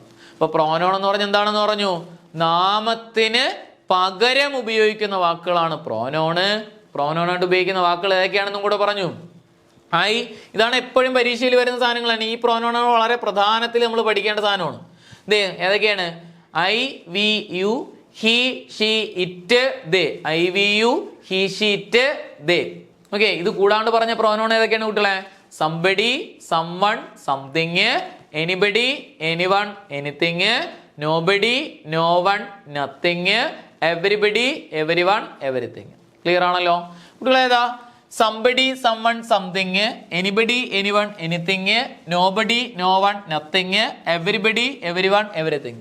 ഇത്രയും പ്രോനൗണിന് മാത്രമായിട്ട് ഒരു പ്രത്യേകത ഉണ്ട് കേട്ടോ. പഠിച്ചു നോക്കിയ ഒരു മാർക്കാണ്. ഇത്രയും പ്രോനൗണ്, ഇതിൽ ഏത് പ്രോനൗണ് കഴിഞ്ഞിട്ട് തുടർന്ന് വരുന്ന വെർബ് എപ്പോഴും സിംഗുലാർ വെർബ് ആയിരിക്കും കേട്ടോ. ഒരു മാർക്ക് കിട്ടിയില്ലേ? Somebody, someone, something, anybody, anyone, anything, nobody, no one, nothing, everybody, everyone, everything. ഇത്രയും പ്രോനൗൺ കഴിഞ്ഞിട്ട് തുടർന്ന് വരുന്ന വെർബ് എന്തായിരിക്കും? ഈ പ്രോനൗണുകളാണ് സബ്ജക്റ്റ് ആയിട്ട് വരുന്നതെങ്കിൽ തുടർന്ന് എന്ത് ഉത്തരം വരണം? സിംഗുലാർ വെർബ് ആയിരിക്കണം. തുടർന്ന് വരുന്ന വെർബ് എപ്പോഴും എന്തായിരിക്കും? സിംഗുലാർ ആയിരിക്കും. ഒരു മാർക്ക് നോക്കിയേ. സംബഡി എന്ത് ചെയ്യുന്നൂടെ? നോക്ക് ചോദ്യം. സംബഡി ഈസ്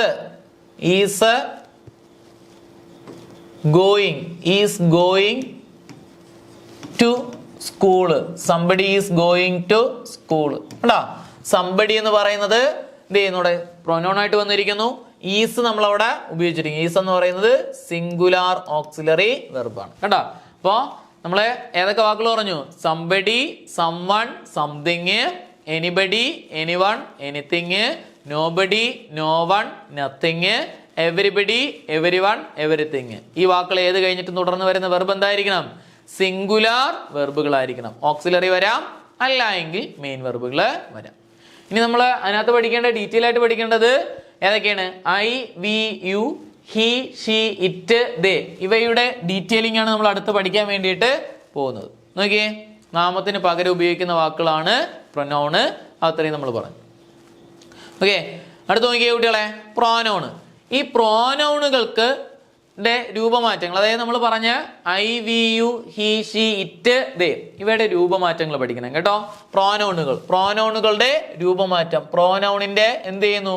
രൂപമാറ്റങ്ങളെ കുറിച്ചാണ് നമ്മൾ പറയാൻ വേണ്ടി പോകുന്നത്. പ്രോനൗണുകളുടെ രൂപമാറ്റം. അതായത് പ്രോനൗണുകളെ പല രീതിക്ക് നമുക്ക് തിരിക്കാം കേട്ടോ. ഓരോന്നും പരീക്ഷയിൽ ചോദിച്ചിട്ടുണ്ട്. ആദ്യം പ്രോനൗണിനെ first person, second person, third person, അതായത് ഈ I we you he she it they മാത്രമാണ് പറയുന്നത്. അതിനെ കുറിച്ചാണ് ഡീറ്റെയിൽ പറയുന്നത്. അപ്പൊ അതിനെ നമുക്ക് ഫസ്റ്റ് പേഴ്സൺ എന്ന് പറയാം, സെക്കൻഡ് പേഴ്സൺ എന്ന് പറഞ്ഞ് തിരിക്കാം, തേർഡ് പേഴ്സൺ ആയിട്ട് തിരിക്കാം. കുട്ടികളെ, ഫസ്റ്റ് പേഴ്സൺ ആയിട്ട് വരുന്നത് ഐയും വിയും നമുക്ക് എന്തെന്ന് പറയാം? ഫസ്റ്റ് പേഴ്സൺ എന്ന് പറയാം. ഐയും വിയും സംസാരിക്കുന്ന ആളും ആ ആൾ ഉൾപ്പെടുന്ന ഗ്യാങ് ആണ് ഫസ്റ്റ് പേഴ്സൺ. ഇപ്പൊ ഫസ്റ്റ് പേഴ്സൺ ആയിട്ട് വരുന്ന പ്രോനൗൺ ഏതൊക്കെയാണ്? ഐയും വിയും ഫസ്റ്റ് പേഴ്സൺ ആണ്. ഇനി അതിന്റെ സെക്കൻഡ് പേഴ്സൺ ഏതാണെന്ന് ചോദിച്ചാൽ യു ആണ്. സെക്കൻഡ് പേഴ്സൺ ആയിട്ട് വരുന്ന ഏതാണ് കുട്ടികളെ? യു ആണ് കേട്ടോ. സെക്കൻഡ് പേഴ്സൺ യു ആണ്. ഓക്കെ, ചൂണ്ടിപ്പറയുന്ന ആൾക്കാരെ നമുക്ക് സെക്കൻഡ് പേഴ്സൺ എന്ന് പറയാം. യു സ്റ്റാൻഡ് അപ്പ് എന്ന് പറഞ്ഞാൽ ഞാനിപ്പോൾ ചൂണ്ടിയാണ് സംസാരിക്കുന്നത്, അതുകൊണ്ട് യുവിനെ നമുക്ക് സെക്കൻഡ് പേഴ്സൺ എന്ന് പറയാം. ഇനി തേർഡ് പേഴ്സൺ എന്ന് പറഞ്ഞാലോ ഹി ഷീ ഇറ്റ് ദേ, ഇത് നമ്മൾ പറയുന്ന പേര് third person. He she it they, ഇതിന് പറയുന്ന പേര് തേർഡ് പേഴ്സൺ. അപ്പൊ ഫസ്റ്റ് പേഴ്സൺ ആയിട്ട് ഉപയോഗിക്കുന്ന പ്രൊനൗൺ ഏതാണ് കുട്ടികളെ? I comma we first person, അതേപോലെ യു എന്ന് പറയുന്നത് second person, he she it they എന്ന് പറയുന്നത് തേർഡ് പേഴ്സൺ. അപ്പൊ ഈ പ്രോനൗണുകളുടെ ഈ രൂപങ്ങൾക്ക് പറയുന്ന പേരാണ് സബ്ജക്റ്റ് രൂപങ്ങൾ എന്നാണ് പറയുന്നത്. എന്തെന്ന് പറയും? സബ്ജക്റ്റ് രൂപം. അപ്പൊ പ്രോനൗണിന്റെ സബ്ജക്റ്റ് രൂപങ്ങൾ ഏതൊക്കെയാണ് കുട്ടികളെ? I, we, you, he, she, it, they. ഒന്നും കൂടെ പറ. I, we, you, he, she, it, they. ഇത് സബ്ജക്റ്റ് രൂപം. ഇനി ഇതിന്റെ ഒബ്ജക്റ്റ് രൂപം പഠിക്കണം. പ്രോനൗണിന്റെ ഒബ്ജക്റ്റ് രൂപം. ഐയുടെ ഒബ്ജക്റ്റ് രൂപമാണ് മീ എന്ന് പറയുന്നത്. ഐയുടെ ഒബ്ജക്റ്റ് രൂപമാണ് ഏതെന്ന് പറയുന്നത്? മീ എന്ന് പറയുന്നത്. വി ആണെങ്കിലോ അസ് എന്നാണ് പറയുന്നത്. വിയുടെ ഒബ്ജക്റ്റ് രൂപം ഏതാണ് കുട്ടികളെ? അസ്. യു ആണെങ്കിൽ യു തന്നെ, ഹി ആണെങ്കിൽ ഹിം, ഷീ ആണെങ്കിൽ ഹെർ, ഇറ്റ് ആണെങ്കിൽ ഇറ്റ് തന്നെ, ദേ ആണെങ്കിൽ ദം. ഒബ്ജക്റ്റ് രൂപം. ഇപ്പൊ പ്രോനൗണിന്റെ ഒബ്ജക്റ്റ് രൂപങ്ങൾ പഠിക്കുക. ഐയുടെ ഒബ്ജക്റ്റ് രൂപം മീ, വി ആണെങ്കിൽ അസ്, യു ആണെങ്കിൽ യു തന്നെ, ഹി ആണെങ്കിൽ ഹിം, ഷീ ആണെങ്കിൽ ഹെർ, ഇറ്റ് ആണെങ്കിൽ ഇറ്റ് തന്നെ, ദേ ആണെങ്കിൽ ദം. അടുത്തത് പ്രോനൗണിന്റെ പൊസസീവ് അഡ്ജക്റ്റീവ് രൂപങ്ങൾ. വളരെ പ്രധാനപ്പെട്ടാണ് പൊസസീവ് അഡ്ജക്റ്റീവ് രൂപങ്ങൾ. ഏതൊക്കെയാണ്? ഐയുടെ പൊസസീവ് അഡ്ജക്റ്റീവ് ആണ് മൈ. ഐയുടെ പൊസസീവ് അഡ്ജക്റ്റീവ് ഏതാണ്? മൈ. വി ആണെങ്കിൽ അവർ. വിയുടെ പൊസസീവ് അഡ്ജക്റ്റീവ് അവർ. യു ആണെങ്കിൽ യുവർ, ഹി ആണെങ്കിൽ ഹിസ്, ഷീ ആണെങ്കിൽ ഹെർ, ഇറ്റ് ആണെങ്കിൽ ഇറ്റ്സ്, ദേ ആണെങ്കിൽ ദയർ. ഏതൊക്കെയാണ് കുട്ടികളെ? ദേ my, our, your, his, her, its, their. ഇതൊക്കെ എന്താണ്? Possessive adjectives. ഇപ്പൊ പ്രോനൗണുകളുടെ പൊസസീവ് അഡ്ജക്റ്റീവ് രൂപങ്ങൾ ഏതൊക്കെയാണ് ചോദിച്ചാൽ ഏതൊക്കെ പറയുക? എന്നോടൊപ്പം ഉറച്ചു പറഞ്ഞു നോക്കി. My, our, your, his, her, its, their. ഒരു തവണ കൂടെ പറഞ്ഞേ. My, our, your, his, her, its, their. നമ്മളിത് പിന്നീട് ഇതിനെ കുറിച്ച് നമ്മൾ 1-2 ചോദ്യങ്ങൾ ഇതിനകത്ത് വരും. അതുകൊണ്ടാണ് അത് ഡീറ്റെയിൽ ആയിട്ട് പറയുന്നത്. ഇപ്പൊ നമ്മളിത് കാണാതെ പഠിച്ചാൽ മാത്രം മതി. ഇനി പ്രോനൗണുകളുടെ പൊസസീവ് പ്രോനൗൺ രൂപങ്ങളുണ്ട് കേട്ടോ. പൊസസീവ് പ്രോനൗൺ ചിലപ്പോൾ പരീക്ഷ ഇങ്ങനെയാണ് വരുന്നത്. ഐയുടെ പൊസസീവ് പ്രോനൗൺ ഏതാണ്? താഴെ തന്നിരിക്കുന്നതിൽ ഏതാണ്? ഇനി പൊസസീവ് പ്രോനൗണുകൾ ഏതൊക്കെയാണ്? Mine, ours. ഇവിടെ പറഞ്ഞതിനെല്ലാം എസ് ചേർത്തങ്ങ് പറഞ്ഞാൽ മതി. Mine, ours, yours, his, her, its, theirs. ഹെറും പറയാം, ഹെർസും പറയാം കേട്ടോ. ഹെർ, ഹേഴ്സ് എന്ന് പറയാം. ഇനി ഇറ്റ്സ്, ദേഴ്സ്. ഏതൊക്കെയാണ് കുട്ടികളെ? Mine, ours, yours, his, hers അല്ലെങ്കിൽ ഹെർ അല്ലെങ്കിൽ ഹേഴ്സ്, ഇറ്റ്സ്, ദേഴ്സ്. ഇതിന് പറയുന്ന പേരെന്താണ്? പൊസസീവ് പ്രോനൗൺ രൂപങ്ങൾ. എന്തെന്ന് പറയാം? പൊസസീവ് പ്രോനൗൺ രൂപങ്ങൾ. ഓക്കെ, നമ്മള് പ്രോനൗണിന്റെ സബ്ജക്റ്റ് രൂപം അറിയാം, അതിന്റെ ഒബ്ജക്റ്റ് രൂപം പഠിച്ചു, അതിന്റെ പൊസസീവ് അഡ്ജക്റ്റീവ് രൂപങ്ങൾ ഏതൊക്കെയാണെന്ന് പറഞ്ഞു, പൊസസീവ് പ്രോനൗൺ രൂപങ്ങൾ ഏതൊക്കെയാണെന്ന് പറഞ്ഞു. ഇനി അടുത്തതാണ് റിഫ്ലക്സീവ് പ്രോനൗൺ. ഇതും ഒരു ചോദ്യം വരുന്ന വാക്കാണ്, അല്ലെങ്കിൽ മറ്റൊരു രീതിയിൽ ചോദ്യം വരാം. ഒന്ന് ഡയറക്റ്റ് ചോദ്യം വരാം, ഐയുടെ റിഫ്ലക്സീവ് പ്രോനൗൺ ഏതാണ്? അങ്ങനെ ഒരു ചോദ്യം വരാം, അല്ലെങ്കിൽ അത്തരത്തിൽ വരാം. അല്ലെങ്കിൽ റിഫ്ലക്സീവ് പ്രോനൗൺ ഉത്തരമായിട്ട് വരുന്ന ചോദ്യങ്ങളും വരാറുണ്ട്, ഗ്രാമാറ്റിക്കൽ ചോദ്യങ്ങളും വരാറുണ്ട്. ഓക്കെ, റിഫ്ലക്സീവ് പ്രോനൗൺ സെൽഫ് ചേർത്തങ്ങ് പറയുക. ഏതൊക്കെയാണ് കുട്ടികളെ? My self. ഇനി ഐ ആണെങ്കിൽ മൈ സെൽഫ്, വി ആണെങ്കിൽ അവർ സെൽസ്. കുട്ടികളെ ഈ സെൽഫും സെൽസും തമ്മിലുള്ള വ്യത്യാസം ഓർക്കണേ.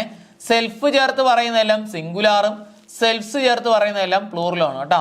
സെൽഫ് ചേർത്ത് പറയുന്ന സിംഗുലാർ രൂപങ്ങളും സെൽഫ്സ് ചേർത്ത് പറയുന്നത് പ്ലൂറലാണ്. ഐ ഗ്രാമാറ്റിക്കലി പ്ലൂറൽ ആണെങ്കിലും നോർമലി ഐ സിംഗുലാർ ആണ്, ഓർമ്മയിലിരിക്കുക. അപ്പൊ my self, our selves. You ആണെങ്കിൽ യുവർ സെൽഫ് എന്നും പറയാം, യുവർ സെൽഫ്സ് എന്നും പറയാം. രണ്ടും ശരിയാണ് കേട്ടോ. Your self, your selves. He ആണെങ്കിൽ ഹിംസെൽഫ്, ഷീ ആണെങ്കിൽ ഹെർ സെൽഫ്, ഇറ്റ് ആണെങ്കിൽ ഇറ്റ് സെൽഫ്, ദേ ആണെങ്കിൽ ദം സെൽഫ്സ്. ഏതൊക്കെയാണ് റിഫ്ലക്സീവ് പ്രോനൗൺ ആയിട്ട് വരുന്ന വാക്കുകൾ? സെൽഫ് ചേർത്ത് പറയുന്ന വാക്കുകൾ ഏതൊക്കെയാണ് കുട്ടികളെ? My self, our selves, your self എന്നും പറയാം, യുവർ സെൽഫ്സ് എന്നും പറയാം, himself, her self, it self, dum self. ഇതാണ് റിഫ്ലക്സീവ് പ്രോനൗൺ. ഇപ്പൊ നമ്മളിപ്പോ പറഞ്ഞത് പ്രോനൗണുകളുടെ രൂപമാറ്റങ്ങളും അവയ്ക്ക് ഓരോന്നിനും പറയുന്ന പേരുകളുമാണ്. ആദ്യം pronoun can be classified into basically classified into 2 അല്ലെങ്കിൽ 3 type. First person, second person, third person. First person ആയിട്ട് ഉപയോഗിക്കുന്ന വാക്ക് ഏതൊക്കെയാണ് കുട്ടികളെ? ഐയും വിയും. സെക്കൻഡ് പേഴ്സൺ ഏതാണ്? യു.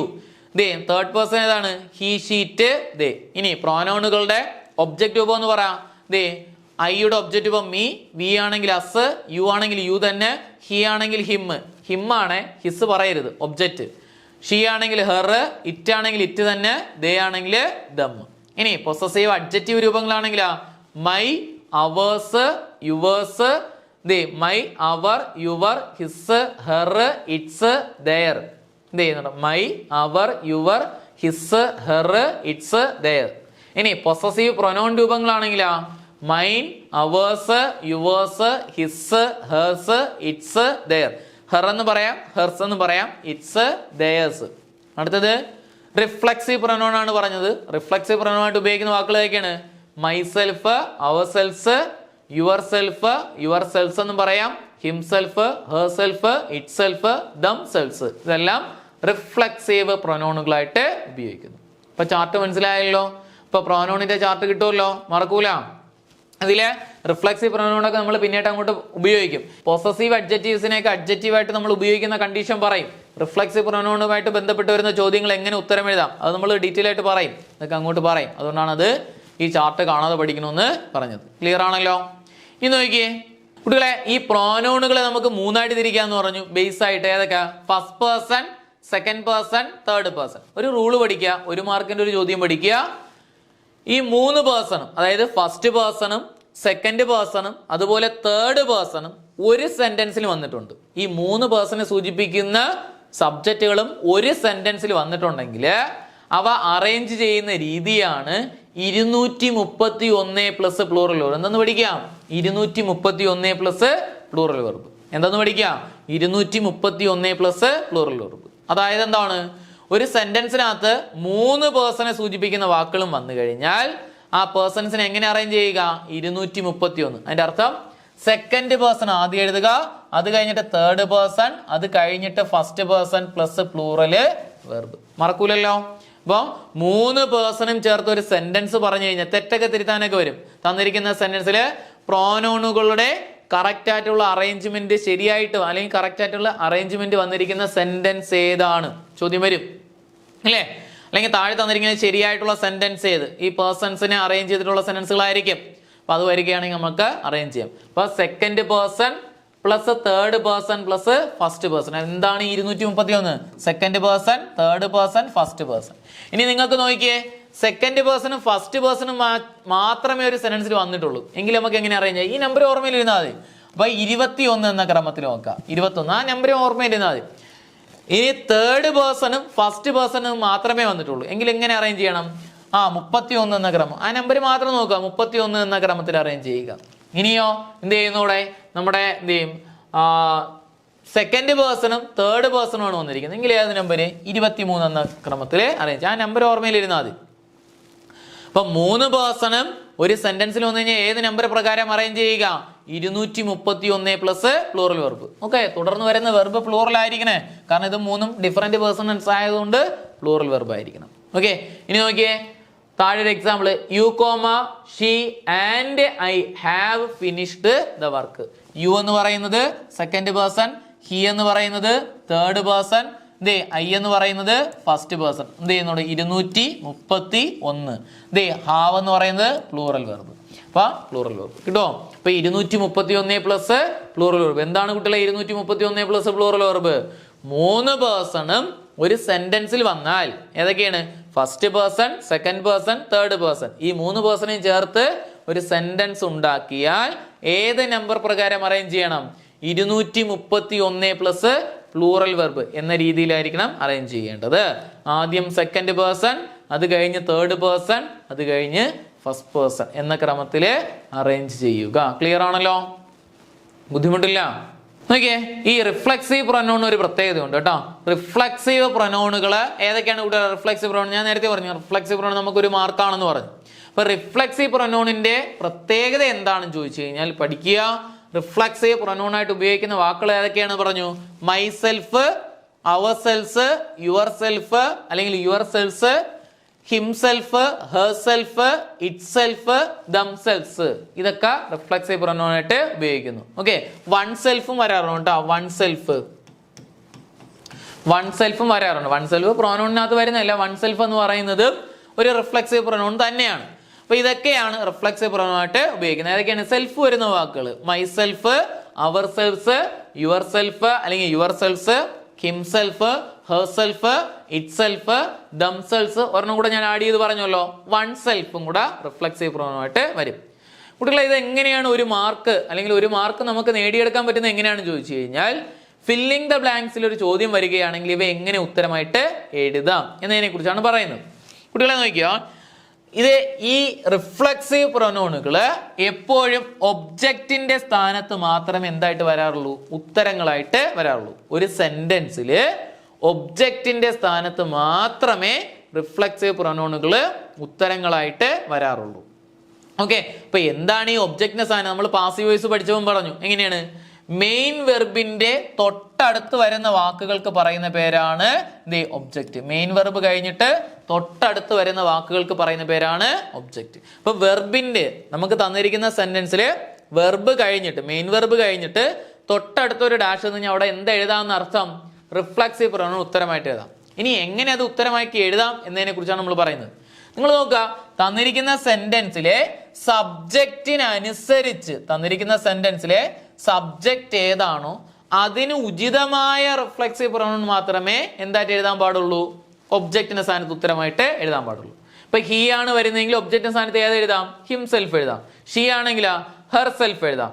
ഇനി ഇറ്റ് ആണ് സബ്ജക്റ്റ് ആയിട്ട് വന്നിരിക്കുന്നെങ്കിലാ ഇറ്റ് സെൽഫ് എഴുതാം. ദേ ആണെങ്കിൽ ദംസെൽസ് എഴുതാം. മനസ്സിലായ? ഇങ്ങനെയാണ് പറഞ്ഞത്. അപ്പം സബ്ജക്റ്റ് ഏതാണോ തന്നിരിക്കുന്ന സെന്റൻസിലെ സബ്ജക്റ്റ് ഏതാണോ അതിന് ഉചിതമായ റിഫ്ലക്സീവ് പ്രൊനൗണുകൾ മാത്രമാണ് ഒബ്ജക്റ്റിന്റെ സ്ഥാനത്ത് ഉത്തരമാക്കി എഴുതേണ്ടത്. ഇപ്പൊ റിഫ്ലക്സീവ് പ്രൊനൗണ് ഒബ്ജക്റ്റിന്റെ സ്ഥാനത്താണ് ഉത്തരമായിട്ട് വരുന്നത്. സബ്ജക്റ്റ് ഏതാണോ അതിന് ഉചിതമായിട്ടുള്ള റിഫ്ലക്സീവ് പ്രൊനൗണുകൾ ഉത്തരമായിട്ട് എഴുതണം. ഇനി നിങ്ങൾ നോക്കിയേ sentence, he killed dash. He killed dash. Herself ഉണ്ട്, ഹിംസെൽഫ് ഉണ്ട്, ദംസെൽസ് ഉണ്ട്, നണ്ണ്. നിങ്ങൾ അതിന് ഉത്തരം പറഞ്ഞു നോക്കിയേ. കിൽഡ് എന്ന് പറയുന്നത് ഒരു മെയിൻ വെർബാണ്. തൊട്ടടുത്തൊരു ഡാഷ് വന്നിരിക്കുന്നു. ഇത് ഒബ്ജക്റ്റിന്റെ സ്ഥാനത്താണ് ഡാഷ് വന്നിരിക്കുന്നത്. കാരണം വെർബ് കഴിഞ്ഞ് തൊട്ടടുത്ത് വരുന്ന വാക്ക് ഒബ്ജക്റ്റ് ആണ്. സബ്ജക്റ്റ് നോക്കിയപ്പോൾ ഹീ ആണ് കിടക്കുന്നത്. ഹീയുടെ ഉചിതമായിട്ടുള്ള ഹീയുടെ റിഫ്ലക്സീവ് പ്രൊനൗൺ ഏതാണ് കുട്ടികളെ? ഹിംസെൽഫ് ആണ്. അതുകൊണ്ട് നമുക്ക് ഉത്തരം ഏത് വരുന്നു, ഹിംസെൽഫ്. ഓക്കെ, ദേ ഹിംസെൽഫ് അവിടെ ഉത്തരമായിട്ട് വരുന്നു. അപ്പൊ ഞാൻ ഇങ്ങനെയാണ് പറയുന്നത്, I killed dash. I killed dash. നിങ്ങൾക്ക് പറയാം ഐ കിൽഡ് ഡാഷ്. നമുക്ക് സ്റ്റേറ്റസ് ആയിട്ടൊക്കെ ഇടാം. നമുക്ക് ദേഷ്യം നമ്മളോട് തന്നെ തോന്നുമ്പോഴത്തേക്ക് നമ്മൾ പുറത്തിട്ടിടിക്കുക, ശരീരമായിട്ട് അവിടെ ഇട്ടിടിക്കുക എന്നൊക്കെ പറയുമ്പോൾ നമുക്ക് ഒരു സ്റ്റേറ്റ്മെന്റ് രൂപത്തിൽ പറയാം, ഐ കിൽഡ് മൈസെൽഫ്. ഞാൻ എന്നെ തന്നെ കൊല്ലുന്നു, അല്ലേ? അപ്പൊ എന്നെ തന്നെ, സ്വയമേ എന്ന അർത്ഥത്തിലാണ് പറയുന്നത്. അതുകൊണ്ട് ആ സബ്ജക്റ്റിന് ഉചിതമായിട്ടുള്ള റിഫ്ലക്സീവ് പ്രൊനൗൺ ഉത്തരമായിട്ട് എഴുതാം. ക്ലിയർ ആണല്ലോ? അപ്പൊ റിഫ്ലക്സീവ് പ്രൊനൗണുകൾ ഏതൊക്കെയാണ്, എന്തൊക്കെയാണ്, അവ എങ്ങനെ ഉത്തരമായിട്ട് എഴുതാന്ന് പറഞ്ഞു. ഇപ്പൊ റിഫ്ലക്സീവ് പ്രൊനൗണായിട്ട് ഉപയോഗിക്കുന്ന വാക്കുകൾ ഏതൊക്കെ ഒന്ന് ഉറച്ചു പറഞ്ഞേ. Myself, our self, your self അല്ലെങ്കിൽ your self, himself, her self, it self, themselves. കൂടാണ്ട് ഒരെണ്ണം കൂടെ പറഞ്ഞു, വൺ സെൽഫ്. ഇനി ഇവ എങ്ങനെ ഉത്തരമായിട്ട് വരും? ഒബ്ജക്റ്റിന്റെ സ്ഥാനത്ത്. ഒരു സെന്റൻസിലെ ഒബ്ജക്റ്റിന്റെ സ്ഥാനത്താണ് ഉത്തരമായിട്ട് വരുന്നത്. ഒബ്ജക്റ്റ് എന്ന് പറഞ്ഞാൽ എന്താണെന്ന് പറഞ്ഞു, വെർബിന്റെ തൊട്ടടുത്ത് വരുന്ന വാക്കുകളാണ് ഒബ്ജക്റ്റ് എന്ന് പറയുന്നത്. അവിടെയാണ് റിഫ്ലക്സീവ് പ്രൊനൗൺ പൊതുവേ ഉത്തരമായിട്ട് വരുന്നത്. അവ എങ്ങനെ ഉത്തരമാക്കി എഴുതാം? സബ്ജക്റ്റ് ഏതാണോ അതിനുചിതമായിട്ടുള്ള റിഫ്ലക്സീവ് പ്രൊനൗൺ ആണ് എഴുതേണ്ടതെന്ന് പറഞ്ഞു, അല്ലേ? ഹീയുടെ എന്ത് ചെയ്യുന്നോടെ റിഫ്ലക്സീവ് പ്രൊനൗൺ ഏതാണ് കുട്ടികളെ? ഹിംസെൽഫ്. ഷീ ആണെങ്കിലാ ഹെർ സെൽഫ്. ഇറ്റ് ആണെങ്കിലാ ഇറ്റ് സെൽഫ്. ദേ ആണെങ്കിലാ ദം സെൽസ്. പറഞ്ഞു നോക്കണം. ദേ ഐ ആണെങ്കിലാ മൈ സെൽഫ്. അതേപോലെ വി ആണെങ്കിലാ അവർ സെൽസ്. യു ആണെങ്കിൽ യുവർ സെൽഫ് അല്ലെങ്കിൽ യുവർ സെൽഫ് എന്ന് പറയാം. ഓക്കെ, സെൽസ് അല്ലെങ്കിൽ യുവർ സെൽഫ് എന്ന് പറയാം. ക്ലിയർ ആണല്ലോ റിഫ്ലക്സീവ് പ്രൊനൗൺ? ബുദ്ധിമുട്ടില്ല? ഓക്കെ, അതുമായി ബന്ധപ്പെട്ട ചോദ്യങ്ങളാണ് കേട്ടോ. അപ്പൊ നമ്മള് നൗണ് പഠിച്ചോ, പ്രൊനൗണ് പഠിച്ചു. രണ്ടുമായിട്ട് ബന്ധപ്പെട്ട ചോദ്യങ്ങളാണ്. ആദ്യത്തെ ചോദ്യം നോക്കിയേ, which type of noun is. നിങ്ങൾ തന്നെ പറയണം, ആൻസർ ഒന്നും ഇല്ല. നിങ്ങൾ എന്നോടൊപ്പം ഉത്തരം പറയണം അല്ലെങ്കിൽ എഴുതണം കേട്ടോ. Which type of noun is New York. കുട്ടികളെ, ന്യൂയോർക്ക് എന്ന് പറയുന്നത് ഏത് തരം നൗൺ ആണ്? ഏത് തരമാണ്? ഓപ്ഷൻ ഒന്നും ഇല്ല. നിങ്ങൾ തന്നെ പറഞ്ഞു നോക്ക്. ന്യൂയോർക്ക് ഏതാണ് കുട്ടികളെ? സ്ഥലത്തിന്റെ പേരാണ്. അപ്പൊ നമ്മൾ പറഞ്ഞു പ്രോപ്പർ ആയിട്ടുള്ള കാര്യങ്ങൾക്ക് പറയുന്ന പേരാണ് പ്രോപ്പർ നൗൺ. ഇപ്പൊ New York is an example for proper noun. എഴുതി വെച്ചോ, പ്രോപ്പർ നൗൺ. പ്രോപ്പർ നൗണിന് എക്സാമ്പിൾ ആണ്. എളുപ്പമാണ്. അടുത്ത് നോക്കിയേ, രണ്ടാമത്തെ ചോദ്യം നോക്കിയേ, which type of noun is happiness. Happiness എന്ന് പറയുന്ന എന്ത് തരം നൗൺ ആണ്? നോക്ക്, ഹാപ്പിനെസ് നിങ്ങൾ തന്നെ പറഞ്ഞു നോക്ക്. കാണാനും കഴിയില്ല, സ്പർശിക്കാനും കഴിയില്ല. അങ്ങനെയുള്ള നാമങ്ങൾക്ക് പറയുന്ന പേരേതാണ്? Abstract noun. ഞാൻ ഓപ്ഷൻ കൊടുക്കാത്തത്, ഓപ്ഷൻ കൊടുത്തു കഴിഞ്ഞാൽ നിങ്ങൾ പെട്ടെന്ന് എന്ത് ചെയ്യുന്നോടെ നമ്മൾ കുറച്ചും കൂടെ വിഷ്വലി ട്രീറ്റും കൂടെ കിട്ടും. അപ്പോൾ വിഷ്വലി വെച്ചിട്ട് നോക്കുമ്പോൾ ഇൻ കേസ് കുട്ടികൾ ചെറിയൊരു മറവി വന്നു കഴിഞ്ഞാൽ പെട്ടെന്ന് ഓപ്ഷൻ പിടിക്കും. ഓപ്ഷൻ ഇല്ലാണ്ട് പറയുമ്പോൾ കുറച്ചും കൂടി ചിന്തിക്കും. അതുകൊണ്ടാണ് അങ്ങനെ പറയുന്നത് കേട്ടോ. അബ്സ്ട്രാക്റ്റ് നൗൺ കേട്ടോ. അബ്സ്ട്രാക്റ്റ് നൗണിന് എക്സാമ്പിൾ ആണ്. കാണാനും കഴിയില്ല, സ്പർശിക്കാനും കഴിയില്ല. ഓക്കെ, അടുത്ത് നോക്കിയേ. Which type of noun is freedom? Freedom എന്ന് പറയുന്ന വാക്ക് ഏത് തരം നൗൺ ആണ്? കാണാൻ പറ്റുമോ? തൊട്ട് നോക്കാൻ പറ്റുമോ? ഇല്ല. നമ്മൾ പറയില്ലേ പിതുപിതാവുള്ള ഫ്രീഡോൺ എൻ്റെ ഇരിക്കുന്നത് പറയാറുണ്ടോ? അല്ലെങ്കിൽ മഞ്ഞ കളറിലെ ഫ്രീഡോൺ എൻ്റെ ഉണ്ടെന്ന് പറയാൻ പറ്റുമോ? ഇല്ല, കാണാനും കഴിയില്ല, തൊട്ട് നോക്കാനും കഴിയില്ല. അതെന്ന് പറയുന്നത് ഒരു എന്ത് നൗണ്? അബ്സ്ട്രാക്റ്റ് നൗൺ ആണ്. Abstract noun. അടുത്ത് നോക്കിയേ. I gave my book to Riya to read. I gave my book to Riya to read. അവിടെ റിയ എന്ന് പറയുന്ന അണ്ടർലൈൻ ചെയ്തിരിക്കുന്ന വാക്ക് ഏതെന്നാണ്? ഏത് ടൈപ്പ് നൗൺ എന്നാണ്? നിങ്ങൾ എന്നെ പറഞ്ഞു നോക്ക്. റിയ എന്ന് പറയുന്ന ഒരു പേരല്ലേ? ഇപ്പൊ പേരുകൾക്ക് പറയുന്ന പേരെന്താണ് കുട്ടികളെ? വ്യക്തിയുടെ, സ്ഥലത്തിന്റെ, വസ്തുക്കളുടെ ഒക്കെ പേരാണെങ്കിൽ പറയുന്ന പേരാണ് പ്രോപ്പർ നൗൺ. എന്താണെന്ന് പറയുക? Proper noun. Proper noun. Proper നൗണിന് എക്സാമ്പിൾ ആണ്. അടുത്ത ചോദ്യം നോക്കിയേ. The Taj Mahal in India is very beautiful. Underline ചെയ്തിരിക്കുന്ന നൗൺ ഏതെന്നാണ്? താജ്മഹലാണ് അണ്ടർലൈൻ ചെയ്തിരിക്കുന്നത്. ഏ ടൈപ്പ് നൗൺ ആണ്? ഒരു വസ്തുവിന്റെ പേരായ ശബ്ദമില്ലേ? എന്താ ചെയ്യുന്നുണ്ട്? ഒരു വസ്തുവിന്റെ പേരായ ശബ്ദമാണെങ്കിൽ അതിനെന്ന് പറയാം? പ്രോപ്പർ നൗൺ എന്ന് പറയാം. അതൊരു പ്രോപ്പർ നൗൺ ആണ്. എന്ത് ചെയ്യും? Proper noun. Taj Mahal is an example for proper noun. അടുത്ത് നോക്കിയേ. The boy ran to my mother. Boy ran to my mother. Mother എന്ന് പറയുന്നത് എന്ത് ടൈപ്പ് നൗൺ ആണ്? കോമൺ ആയിട്ട് പറയുന്ന പേരല്ലേ കുട്ടികളെ? പൊതുവേ പറയുന്ന പേരല്ലേ? ഇപ്പൊ എൻ്റെ അമ്മയുടെ പേര് ഇന്നതാണ്, നിങ്ങളുടെ ഓരോരുത്തരുടെ അമ്മയുടെ പേര് എന്ത് ചെയ്യുന്നൂടെ ഇങ്ങനെയാണ് എന്നൊക്കെ പറയും. നമ്മൾ പൊതുവേ അമ്മമാർ എന്ന് പറയുന്നത്, അമ്മ എന്ന് പറയുന്നത് ഒരു കോമൺ നൗൺ ആണ്. അതുകൊണ്ട് എന്താണ് കോമൺ? ബ്രദർ എന്ന് പറയുന്ന കോമൺ ആണ്. എന്ത് ചെയ്യുന്നുടെ? സിസ്റ്റർ എന്ന് പറയുന്ന കോമൺ ആണ്. ഫാദർ എന്ന് പറയുന്ന കോമൺ ആണ്. എന്ത് ചെയ്യും? ഇങ്ങനെയൊക്കെ ഉള്ളതിനെ കോമൺ നൗൺ എന്ന് പറയും. ഓക്കെ, അടുത്ത് നോക്കിയേ കുട്ടികളെ. The author wrote a crime novel. The author wrote a crime novel. Underline ചെയ്തിരിക്കുന്ന വാക്ക് ഏതാണെന്നാണ്? Identify the underlined noun. പറഞ്ഞു നോക്കിയേ. ഉത്തരം നിങ്ങൾ എനിക്ക് മുമ്പേ പറയണം. നോവൽ എന്ന് പറയുന്ന ഏതരം നൗൺ ആണ് കുട്ടികളെ? നോവല് ഒരു എന്ത് ചെയ്യുന്നുള്ളൂ? ഒരു രചനയുടെ പൊതുവേ പറയുന്ന പേരാണ്. ഇപ്പൊ നോവലിന്റെ പേരെടുത്ത് പറഞ്ഞിട്ടില്ലല്ലോ. നോവൽ പൊതുവേ പറയുന്നു, അതൊരു കോമൺ നൗൺ ആണ്. കോമൺ ആണ്. പോയം എന്ന് പറയുന്ന ഒരു കോമൺ നൗൺ ആണ്. കേട്ടോ. എന്നാൽ പോയത്തിന്റെ പേര് പറയുകയാണെങ്കിൽ അതിന് പ്രോപ്പർ നൗൺ ആയിട്ടും, നോവലിന്റെ പേരെടുത്ത് പറയുകയാണെങ്കിൽ അതൊരു കോമൺ നൗൺ ആയിട്ട് മാറും. ഇപ്പൊ സ്റ്റോറി എന്ന് പറഞ്ഞു കഴിഞ്ഞാൽ, നോവലിന്റെ പേര് എടുത്ത് പറഞ്ഞു കഴിഞ്ഞാൽ പ്രോപ്പർ നൗൺ ആയിട്ട് മാറും. ഇനി സ്റ്റോറി എന്ന് പറഞ്ഞാൽ അത് കോമൺ നൗൺ ആവും. സ്റ്റോറീസിന്റെ പേര് എടുത്ത് പറയുകയാണെങ്കിൽ അത് പ്രോപ്പർ നൗൺ ആയിട്ട് മാറും. മറക്കരുത്. അടുത്ത ചോദ്യം നോക്കിയേ. Possessive adjective of I. ഐയുടെ പൊസസീവ് അഡ്ജക്റ്റീവ് ഏതാണ്? നോക്കുക. ഐയുടെ പൊസസീവ് അഡ്ജക്റ്റീവ് ഏതാണ് കുട്ടികളെ? ഐയുടെ my, my, our, your, his, her, its, their. ഇതൊക്കെ പൊസസീവ് അഡ്ജക്റ്റീവ് അല്ലേ? അപ്പം എന്തെന്ന് പറയുക? മൈ ആണ് പൊസസീവ് അഡ്ജക്റ്റീവ്. ഐയുടെ പൊസസീവ് അഡ്ജക്റ്റീവ് ഏതാണെന്ന് ചോദിച്ചാൽ മൈ. നിങ്ങൾ തന്നെ കുറച്ച് പറയണം. അടുത്ത് നോക്കിയേ. Reflexive pronoun of they. ദേയുടെ റിഫ്ലക്സീവ് പ്രോനൗണ് ഏതാണ്? റിഫ്ലക്സീവ് പ്രോനൗൺ ഉപയോഗിക്കുന്ന വാക്കുകൾ ഏതൊക്കെയാണെന്ന് പറഞ്ഞു? ഒന്ന് പറഞ്ഞു നോക്കിയേ. മൈ സെൽഫ്, അവർ സെൽഫ്, അല്ലെങ്കിൽ യുവർ സെൽഫ്, അല്ലെങ്കിൽ your self, himself, her self, it self. They ആണെങ്കിൽ ദം സെൽസ്. അപ്പൊ നമുക്ക് ഉത്തരം ഏത് കിട്ടുന്നു? ദം സെൽസ് ഉത്തരമായിട്ട് വരുന്നു. റിഫ്ലക്സീവ് പ്രൊനൗൺ ഓഫ് എന്ത് ചെയ്യുന്നുണ്ട്? ദേ ആണെങ്കിൽ ദം സെൽസ് ഉത്തരമായിട്ട് വരുന്നു. ക്ലിയർ ആണോ? ഓക്കെ, അടുത്ത ചോദ്യം നോക്കിയേ. Ponmudi is A very beautiful place in Kerala. Ponmudi is A very beautiful place in Kerala. Underline ചെയ്തിരിക്കുന്ന നൗൺ ഏതെന്നാണ്? പൊന്മുടിയാണ് അണ്ടർലൈൻ ചെയ്തിരിക്കുന്നത്. പൊന്മുടി എന്ന് പറയുന്ന ഏതരം നൗണാണ് കുട്ടികളെ? പറഞ്ഞു നോക്കിയേ.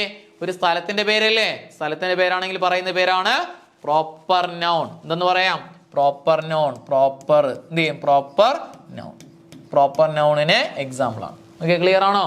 അപ്പൊ നൗൺ എന്താണെന്ന് പറഞ്ഞു, അതുപോലെ പ്രോനൗണ് എന്താണെന്ന് പറഞ്ഞു. ഓക്കെ, ക്ലിയർ ആണല്ലോ? നൗണ്, പ്രോനൗൺ ഒന്ന് ജസ്റ്റ് ഒന്ന് പറഞ്ഞു നോക്കിയേ. നൗൺ എന്ന് പറഞ്ഞാൽ എന്തിന്റെയും പേരായ ശബ്ദം രണ്ടായിട്ട് തിരിക്കാം. Concrete, abstract. കോൺക്രീറ്റിനെ 4ആയിട്ട് സബ് ഡിവൈഡ് ചെയ്യാം. ഏതൊക്കെയാണ്? Proper noun, common noun, collective noun, material noun. Countable എന്താണ്, അൺകൗണ്ടബിൾ എന്താണെന്ന് പറഞ്ഞു. അൺകൗണ്ടബിൾ ഡീറ്റെയിൽ ആയിട്ട് പറഞ്ഞു. കഴിഞ്ഞിട്ട് വരുന്ന വെർബ് സിംഗുലാർ ആണെന്ന് പറഞ്ഞു. ഇല്ലേ? പ്രോനൗൺ ആയിട്ട് ഉപയോഗിക്കുന്ന വാക്കുകളാണ് I, we, you, he, she, it, they. പിന്നെ somebody somebody something someone anybody anything anyone nobody nothing no one everybody everything everyone. ഈ വാക്കുകൾ ഏത് കഴിഞ്ഞാലും സിംഗുലാർ ആണെന്ന് ഉത്തരമായിട്ട് വരുന്നത് 1 മാർക്കാണ്. ഇനി I we you he she it ഇതേ 3ആയിട്ട് തിരിക്കുക. First person, second person, third person. ഈ 3 പേഴ്സൺ ഒരു സെന്റൻസിനകത്ത് ഏത് നമ്പർ പ്രകാരം അറേഞ്ച് ചെയ്യണം? 231. ഇത് കഴിഞ്ഞിട്ട് വരുന്ന വെർബ് എന്തായിരിക്കണം? എന്ത് ചെയ്യുന്നുണ്ട്? പ്ലൂറൽ വെർബ് ആയിരിക്കണം. ഓർമ്മയിലിരിക്കും. ഇനി ഇവയ്ക്ക് പ്രോനൗണുകൾക്ക് പല രീതിയിൽ നമുക്ക് രൂപമാറ്റം വരുത്തി എഴുതാന്ന് പറഞ്ഞു. സബ്ജക്റ്റ് രൂപങ്ങളുണ്ട്, അവിടെ ഒബ്ജക്റ്റ് രൂപമുണ്ട്, പിന്നെ പൊസസീവ് അഡ്ജക്റ്റീവ് രൂപങ്ങളുണ്ട്, അതുപോലെ പൊസസീവ് പ്രോനൗൺ രൂപങ്ങളുണ്ട്, അതുപോലെ തന്നെ റിഫ്ലക്സീവ് പ്രോനൗൺ ഉണ്ട്. റിഫ്ലക്സീവ് പ്രോനൗൺ എവിടെ ഉത്തരമായിട്ട് വരുമെന്ന് പറഞ്ഞു? ഒബ്ജക്റ്റിന്റെ സ്ഥാനത്താണ് ഉത്തരമായിട്ട് വരുന്നത്. ഒബ്ജക്റ്റിന്റെ സ്ഥാനം എന്ന് പറയുന്നത് എവിടെയാണെന്ന് പറഞ്ഞു? വെർബ് കഴിഞ്ഞിട്ട് തൊട്ടടുത്ത് വരുന്ന വാക്കാണ് ഒബ്ജക്റ്റ് എന്ന് പറഞ്ഞു. എങ്ങനെ നമുക്ക് അത് ഉത്തരമാക്കി എഴുതാന്ന് പറഞ്ഞു? തന്നിരിക്കുന്ന സെന്റൻസിലെ സബ്ജക്റ്റ് ഏതാണോ അതിന് ഉചിതമായിട്ടുള്ള റിഫ്ലക്സീവ് പ്രോനൗൺ ഉത്തരമായിട്ട് എഴുതണമെന്ന് പറഞ്ഞു. ക്ലിയർ ആണല്ലോ? ഇത്രയും കാര്യങ്ങൾ ക്ലിയർ ആണല്ലോ? അടുത്ത് നമ്മൾ നോക്കാൻ പോകുന്നത് വെർബുകളെ കുറിച്ചാണ് നോക്കാൻ പോകുന്നത്. നമ്മൾ മുമ്പ് ഏതൊക്കെ പറഞ്ഞു? നൗൺ എന്താണെന്ന് പറഞ്ഞു, അതിന്റെ ക്ലാസിഫിക്കേഷൻസ് എല്ലാം പറഞ്ഞു. പ്രോനൗൺ എന്താണെന്ന് പറഞ്ഞു, പ്രോനൗണിന്റെ ക്ലാസിഫിക്കേഷനും അതുമായി ബന്ധപ്പെട്ട കാര്യങ്ങളും പറഞ്ഞു. നൗണ് പ്രോനൗൺ ബേസിലുള്ള ഒരു ചോദ്യവും കൂടെ ചെയ്തിരുന്നു. ഇനി അടുത്ത് നമ്മൾ നോക്കുന്നത് വെർബുകളാണ്. അപ്പൊ എന്താണ് വെർബ് എന്ന് ചോദിച്ചു കഴിഞ്ഞാൽ പറയുക, പ്രവൃത്തിയെ സൂചിപ്പിക്കാൻ ഉപയോഗിക്കുന്ന വാക്കുകളാണ് വെർബ്. അല്ലെങ്കിൽ എന്തെന്ന് പറയാം? It is an action word. എന്ത് ചെയ്യും? ആക്ഷനെ സൂചിപ്പിക്കുന്ന വാക്കുകൾ നമുക്ക് എന്തെന്ന് പറയാം? വെർബ് എന്ന് പറയാം, അല്ലേ? വാക്ക് എന്ന് പറയുന്നത് ഈറ്റ്, സ്ലീപ്പ്, സിങ്, ഡാൻസ് എല്ലാം വെർബിന് എക്സാമ്പിൾ ആണ്. Walk, dance, sing, go, write, solve, jump, give ഇതെല്ലാം വെർബിന് എക്സാമ്പിൾ ആണ്, അല്ലേ? പ്രവൃത്തിയെ സൂചിപ്പിക്കുന്ന വാക്കുകളാണ് വെർബ് എന്ന് പറയുന്നത്. വെർബുകള് ഏതൊക്കെയാണെന്ന് നമുക്ക് അറിയാം. ഇനി ഇതേപോലെ തന്നെ ഓക്സിലറി വെർബും കൂടെ ഉണ്ട് കുട്ടികളെ. അപ്പോൾ ഓക്സിലറി എന്ത് ചെയ്യുന്നൂടെ? വെർബിന് മുന്നിലാണ് ഓക്സിലറി ഉപയോഗിക്കേണ്ടത്, അല്ലേ? വെർബുകൾക്ക് മുന്നിലാണ് ഓക്സിലറി ഉപയോഗിക്കുന്നത്. അല്ലെങ്കിൽ ഹെൽപ്പിംഗ് വെർബ് എന്ന് കൂടെ പറയും. വെർബിനെ, മെയിൻ വെർബിനെ സഹായിക്കാൻ നിൽക്കുന്ന വാക്കുകളാണ് മെയിൻ വെർബ് അല്ലെങ്കിൽ ഓക്സിലറി വെർബുകൾ. നമ്മൾ പഠിച്ചതാണ്. അതിന് പറയുന്ന പേര് ഹെൽപ്പിംഗ് വെർബ് എന്ന് പറയാറുണ്ട്. സഹായക ക്രിയകൾ എന്ന് കൂടെ പറയാറുണ്ട്, ഇല്ലേ? 24 ഓക്സിലറി വെർബുകളാണുള്ളത്. ഇത് ചെയ്യുന്നുണ്ട്. ഏതൊക്കെയാണ്? ഒന്ന് പറഞ്ഞു നോക്കിയേ.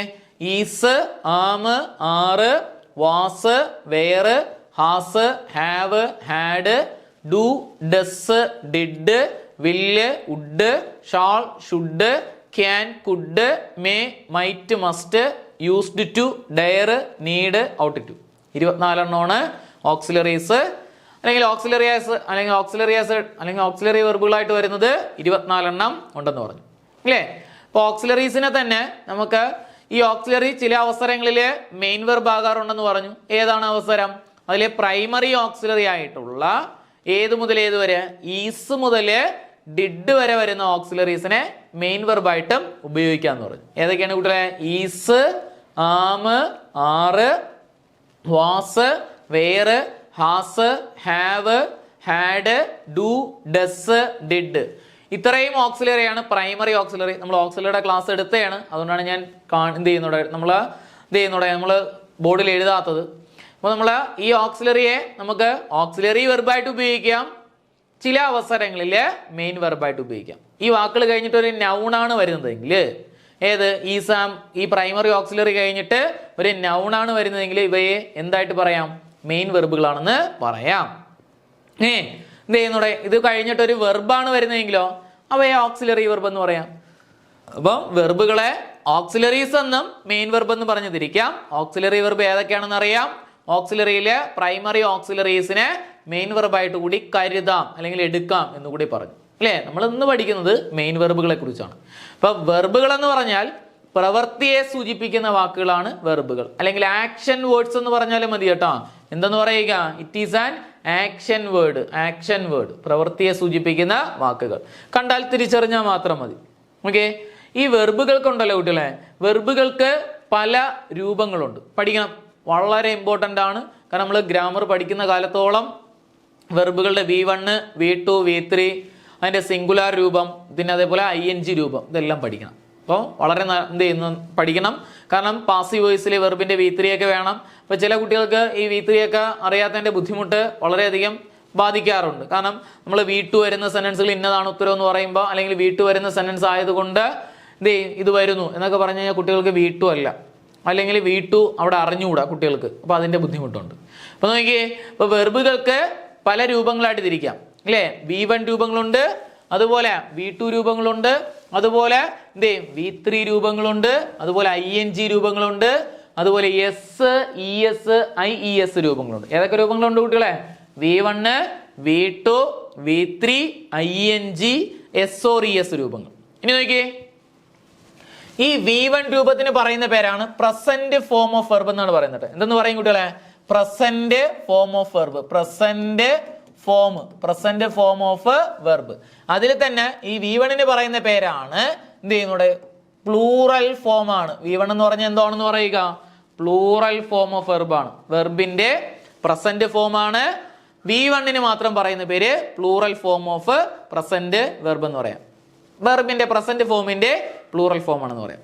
ഇനി V2 പറയുന്ന പേരാണ് പാസ്റ്റ് ഫോം ഓഫ് വെർബ് എന്ന് പറയാം. എന്തെന്ന് പറയുക? Past form of verb. ഇനി ഈ V2 ആയിട്ട് ഉപയോഗിക്കുന്ന വെർബുകള് സിംഗുലാറായും പ്ലൂറലായും ഉപയോഗിക്കാം. എന്തൊക്കെയായിട്ട് ഉപയോഗിക്കാം? സിംഗുലാറുമാണ്, പ്ലൂറലാണ്. ഇപ്പൊ V1 ഫോമിലെ verb present form of verb ആണ്. അത് എന്തായിട്ട് മാത്രം ഉപയോഗിക്കുന്നു?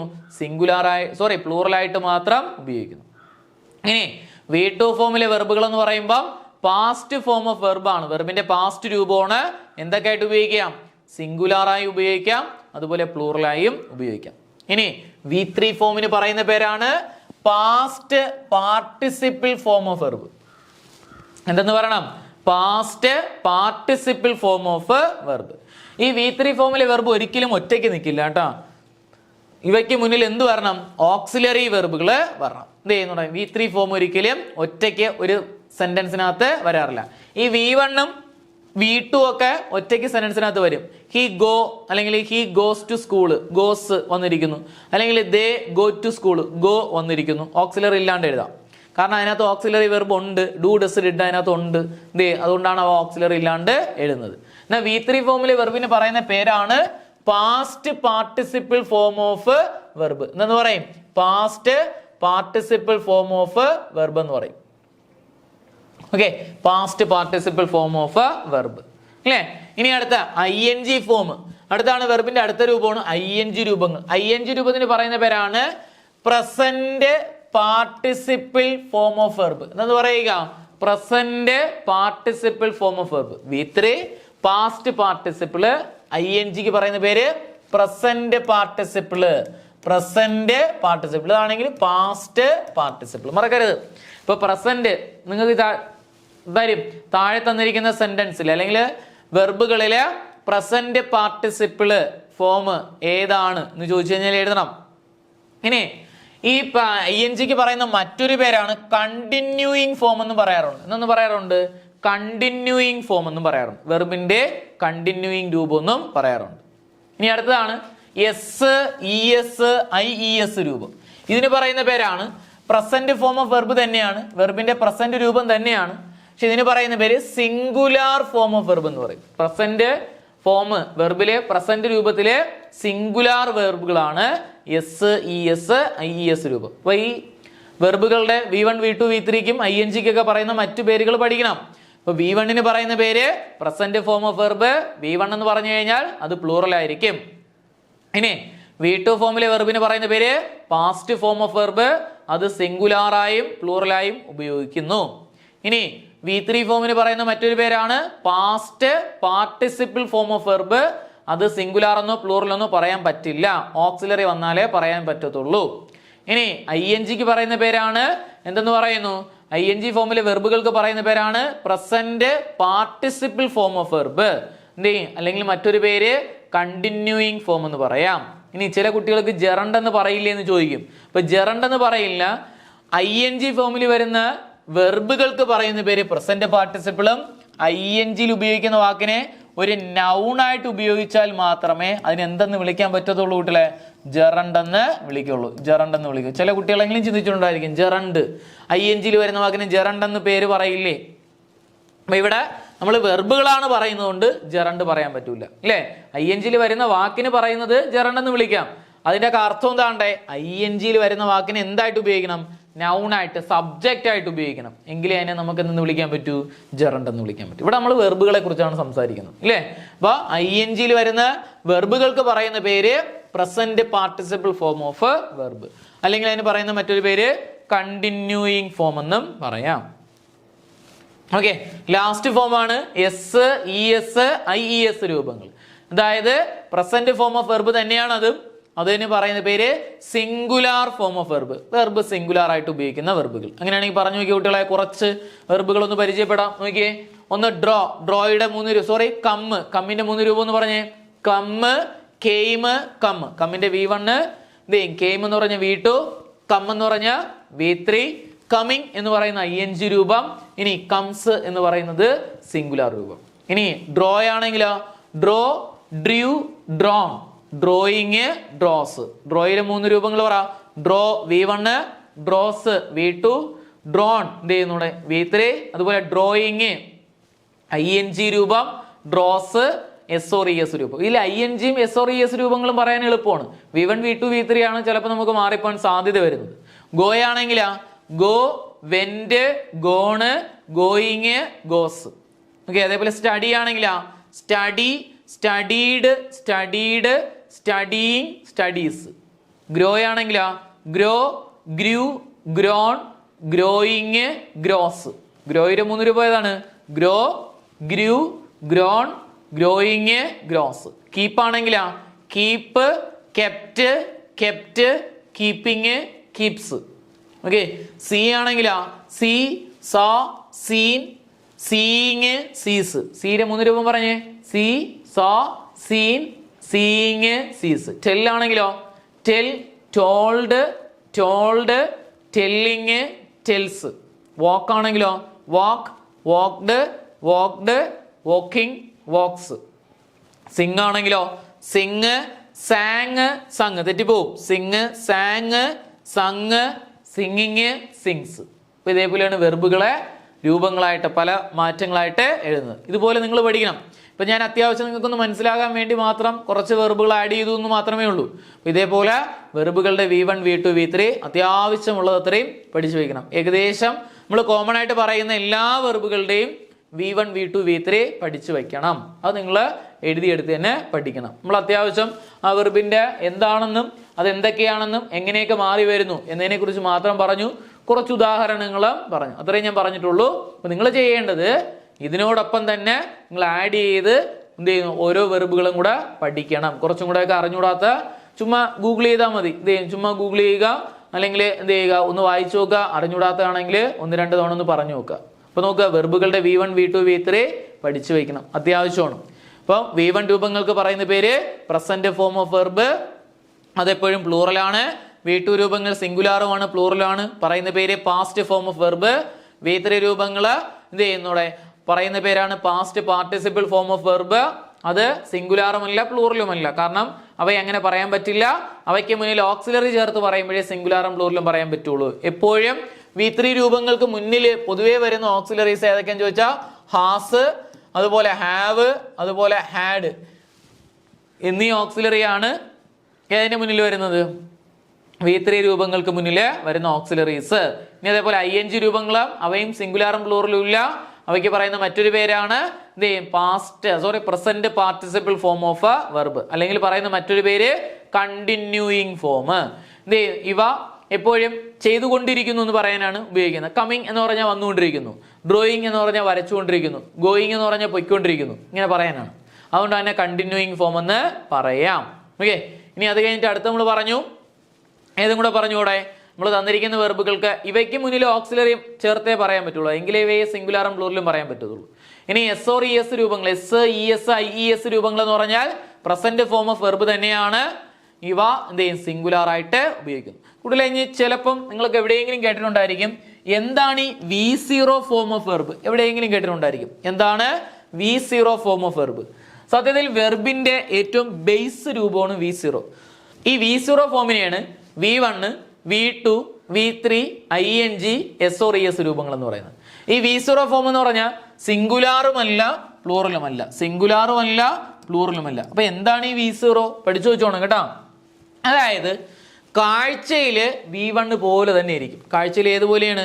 V1 പോലെ തന്നെ ഇരിക്കും. പക്ഷെ അവയിൽ എന്തുണ്ടായിരിക്കില്ല? ഡു ഡസ് ഡിഡ് ഉണ്ടായിരിക്കില്ല. നിങ്ങൾ നോക്കിയാണ് നമ്മളിപ്പോൾ വാക്കെന്ന് പറയുന്ന വെർബ് ഇതിനെ സ്പ്ലിറ്റ് ചെയ്യുമ്പോൾ കിട്ടുന്ന ഓക്സിലറി ഏതാണ് കുട്ടികളെ? Do plus walk. നമുക്കറിയാവുന്നതാണ് V1 ഒളിഞ്ഞിരിക്കുന്ന ഓക്സിലറി ഡു ആണ്.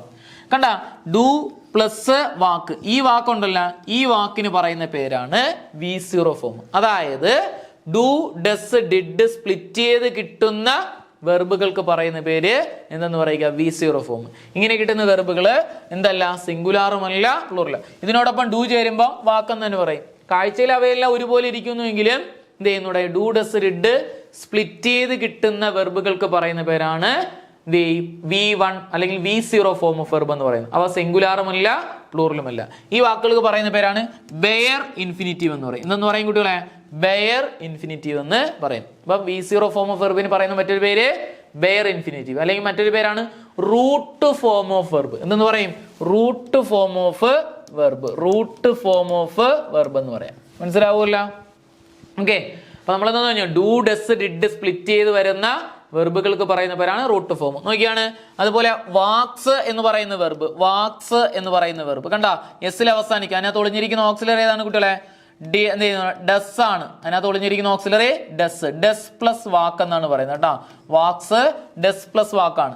ഈ വാക്കിന് പറയുന്ന പേരാണ് V0 ഫോം. ഇനി വാക്ഡ് എന്ന് പറയുന്ന വെർബ്, വാക്ഡ് എന്ന് പറയുന്ന വെർബ് സ്പ്ലിറ്റ് ചെയ്യുമ്പോൾ എന്ന് കിട്ടുന്നു? ഡിഡ് പ്ലസ് വാക്ക് എന്ന് കിട്ടുന്നു. ഡിഡ് പ്ലസ് വാക്ക് എന്ന് കിട്ടുന്നു. ഈ വാക്കിന് പറയുന്ന പേരാണ് V0 അല്ലെങ്കിൽ റൂട്ട് ഫോം എന്ന് പറയും. ഓക്കെ. ഇപ്പൊ V0 ഫോം എന്ന് പറഞ്ഞാൽ അതിനോടൊപ്പം നോക്ക്, ഈ V0യോടൊപ്പം ഡു ചേരുമ്പോഴാണ് V1 കിട്ടുന്നത്. V0യോടൊപ്പം ഡിഡ് ചേരുമ്പോഴാണ് എന്ത് കിട്ടുന്നത്? V2 കിട്ടുന്നത്. V0യോടൊപ്പം എന്ത് ചെയ്യുന്നൂടെ? നമ്മുടെ ഏത് കിട്ടുന്നു? ING ചേരുമ്പോഴാണ് എന്ത് ചെയ്യുന്നൂടെ? എന്ത് കിട്ടുന്നത്? ING രൂപങ്ങൾ കിട്ടുന്നത്.